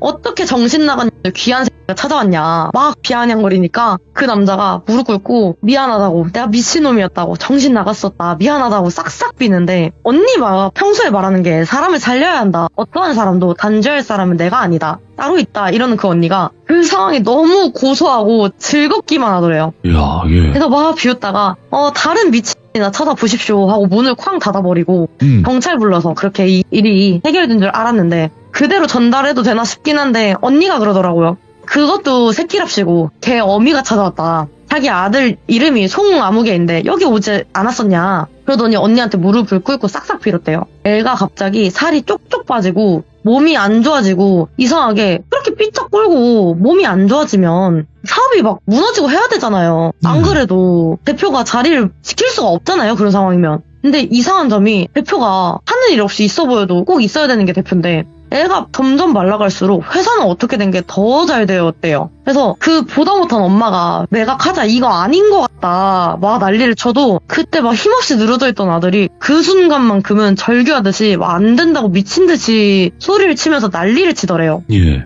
엉엉 우는 꼴이 그래 그 얘가 문제지 얘 부모는 문제가 없지 싶기도 하면서 좀 마음이 약해졌나 봐요 언니가. 그래 그거 한번 봅시다 하고 그 남자가 입원해 있다는 병원을 찾아갔는데 이게 아프다 해서 요양병원이나 그런 데인 줄 알았는데 정신병원이더래요. 그것도 독방에. 예. 독방 같은데 다른 병원은 어떤지는 모르겠지만 문에는 조그마한 창문이 있대요. 다 개방되지 네. 않고 면회 신청을 하고 그 접견을 하기 전에 그 작은 창문으로 남자를 먼저 보겠다고 언니가 얼굴을 들이미자마자 갑자기 그 남자가 손을 쾅 하면서 창문에 얼굴을 들이밀더래요. 그리고 손을 막 미친듯이 문에 내리치면서 소리를 지르길래 당장 꺼져라. 남의 집안 일에 상관 말고 꺼지라고 하면서 미친듯이 문을 내리치고 눈이 점점 돌아버리는 게 보이더래요. 그래서 그런 모습을 보니까 언니가 이거 이 새끼 씌었구나. 너 누구냐? 너 누군데 남의 집안 귀한 손에게 씌었냐? 네가 이럴수록 네 후손에게 업이 돌아가니까 그만둬라 라고 말을 했는데 그 눈이 뒤집힌 남자가 개거풀 보글보글 막 토하듯이 하면서 막 낄낄거리면서 노인네 목소리로 웃더래요. 네가 날 모른다고? 야, 우리 한 번 봤잖아. 내가 너한테 이 새끼 그쪽으로 붙게 하려고 바람 불었잖아. 네 신당에서. 이러면서 막 낄낄거리면서 웃더래요. 그러고 보니 언니가 그 이사한 장소를 알아봤을 때부터 사실 그때 그 방식이 도덕적으로 깔끔한 건 아니었잖아요. 아무리 피해를 본 사람이 없다고 하더라도 그 운을 끌어쓴다고 하는 것도 그렇고. 그래서 언니가 처음에 이해가 안 됐다가 나중에는 너 그 집 땅 주인 조상신이냐 하고 물으니 맞다라고 대답하길래 언니한테 그때 좀 말을 끊으면 안 될지 물어봤어요. 그러면 조상신이면 일반 잡신이잖아요, 막말로. 뭐 언니 신도 힘이 빠졌다고 하잖아. 토지 신도 그렇고 악귀를 본다는 악귀 신도 있는데 왜 그런 조상신한테 눈이 씌었냐 하니 원래 자기 후손에 관련된 일이라면 조상신이 정말 세대요. 그 사람을 이길 수가 없대요. 예. 왜 자기 눈 앞에서 자기 자식을 죽이고 그러면 되게 한이 크다고 했잖아요. 그 말처럼 자기 후손을 지켜야 되니까 조상신들은 그래서 자기 후손에 대해서는 힘이 세질 수밖에 없다. 그래서 언니가 그 남자한테 다시 물어봤대요. 너가 농간질 친 건 알겠는데 왜 이러는 거냐? 너 진짜 이러다가 네 후손한테 벌 받는다. 이러니 그 남자가 낄낄거리면서 웃으면서 너 남의 돈줄에 얹어갈 때 기분 참 좋았을 거라고 하니 언니가 너무 눈이 떨렸지만 다시 마음을 잡고 그렇게 얘기를 했대요. 예. 너 그 건물주 조상신인가 본데 이럴수록 너의 후손만 안 좋아진다. 네 요절할 후손 살리려고 그 남자한테 사주를 덮어 씌운 거 아니냐. 더해서 명운은 당신이 어쩔 수 없는 거다. 지금이야 잠깐 명운이 길어진다고 해도 당신이 이럴수록 이 집 조상신들도 대입하면서 더 큰 싸움으로 벌어질 거다. 그러면 그 피를 보는 게 누구일 것 같냐? 당신은 후손이다. 그리고 당신 정도가 이렇게 나올 정도면 그 당신의 후손이 잘 기렸을 거다. 어느 정도 선한 집안인 건 알겠다. 그러니까 이 정도에서 딱 멈춰라. 아무것도 못 본 걸로 묻어가겠다 하니 예. 어쩔 수 없이 안타깝게 요절하더라도 잘 살면 그 이후의 세상에서 보상받는다고 이러지 말라고 이러면서 막 언니가 타일렀대요. 근데 그러더니 그 귀신 씬 남자가 미친듯이 웃으면서 언니한테 니나 그럼 그렇게 좋은 후손의 복이나 받아라. 난 내 새끼 살려야겠으니 대똥밭에 굴러도 이승이 낫다 하면서 그 남자는 훌썩 쓰러지고 언니도 너무 충격맞아서 바로 주저앉아 버렸대요. 그 남자가 쓰러지니까 의료진도 달려오고 막 난리가 난 상황에 아무 생각도 안 들고 그냥 그 장면만 멍하니 바라봤대요. 그래서 언니한테 그 일이 어떻게 해결은 됐냐고 물으니까 해결은 하긴 했다. 진짜 단순했다. 형 회사 매각해버리고 그 땅 주인 조상신이랑 안 엮이면 된다. 그 조상신이 말했던 것처럼 부모 입장에서는 자식이 돈을 잘 벌건 못 벌건 다 필요 없고 건강하게 오래 사는 게 중요하잖아요. 네. 아들이 개거품 물으며 뒤집어지는 걸 보니까 그 남자의 어머니도 언니 말 믿겠다. 뭐부터 해야 되냐 막 미친듯이 다그치는 부모를 보니까 언니가 그냥 한마디만 했대요. 회사 팔고 다신 그 지역으로 얼씬도 하지 마시오. 이 말만 했대요.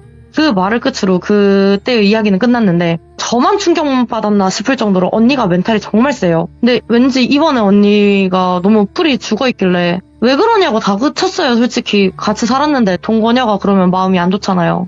근데 언니가 이야기를 꺼낸 게 그러면 그 남자는 언니한테 비아냥거렸던 남자? 네. 그 남자는 원래 명운 따라가서 평범하지만 조용히 오래 살아갔다 치고 그러면 그 조상신이 살리려던 땅 주인은 어떻게 되었을 것 같냐. 곱게 죽어도 누군가는 100% 눈물을 흘린다. 그리고 다른 얘기로 이왕 일친 거 그 집 조상신이 다른 놈 꿰일지 안 꿰일지 어떻게 하냐. 꿰인 사람의 가족들도 피눈물 흘리는 거다. 그냥 내가 조용히 그런 피해자가 처음부터 생기지 않게 입 닥치고 있을 걸 그랬다. 방법을 나로 인해 알게 된 그 조상 귀신이 어떻게 나올지 아냐. 이런 말을 끝으로 오늘 이야기는 끝이 납니다. 이야.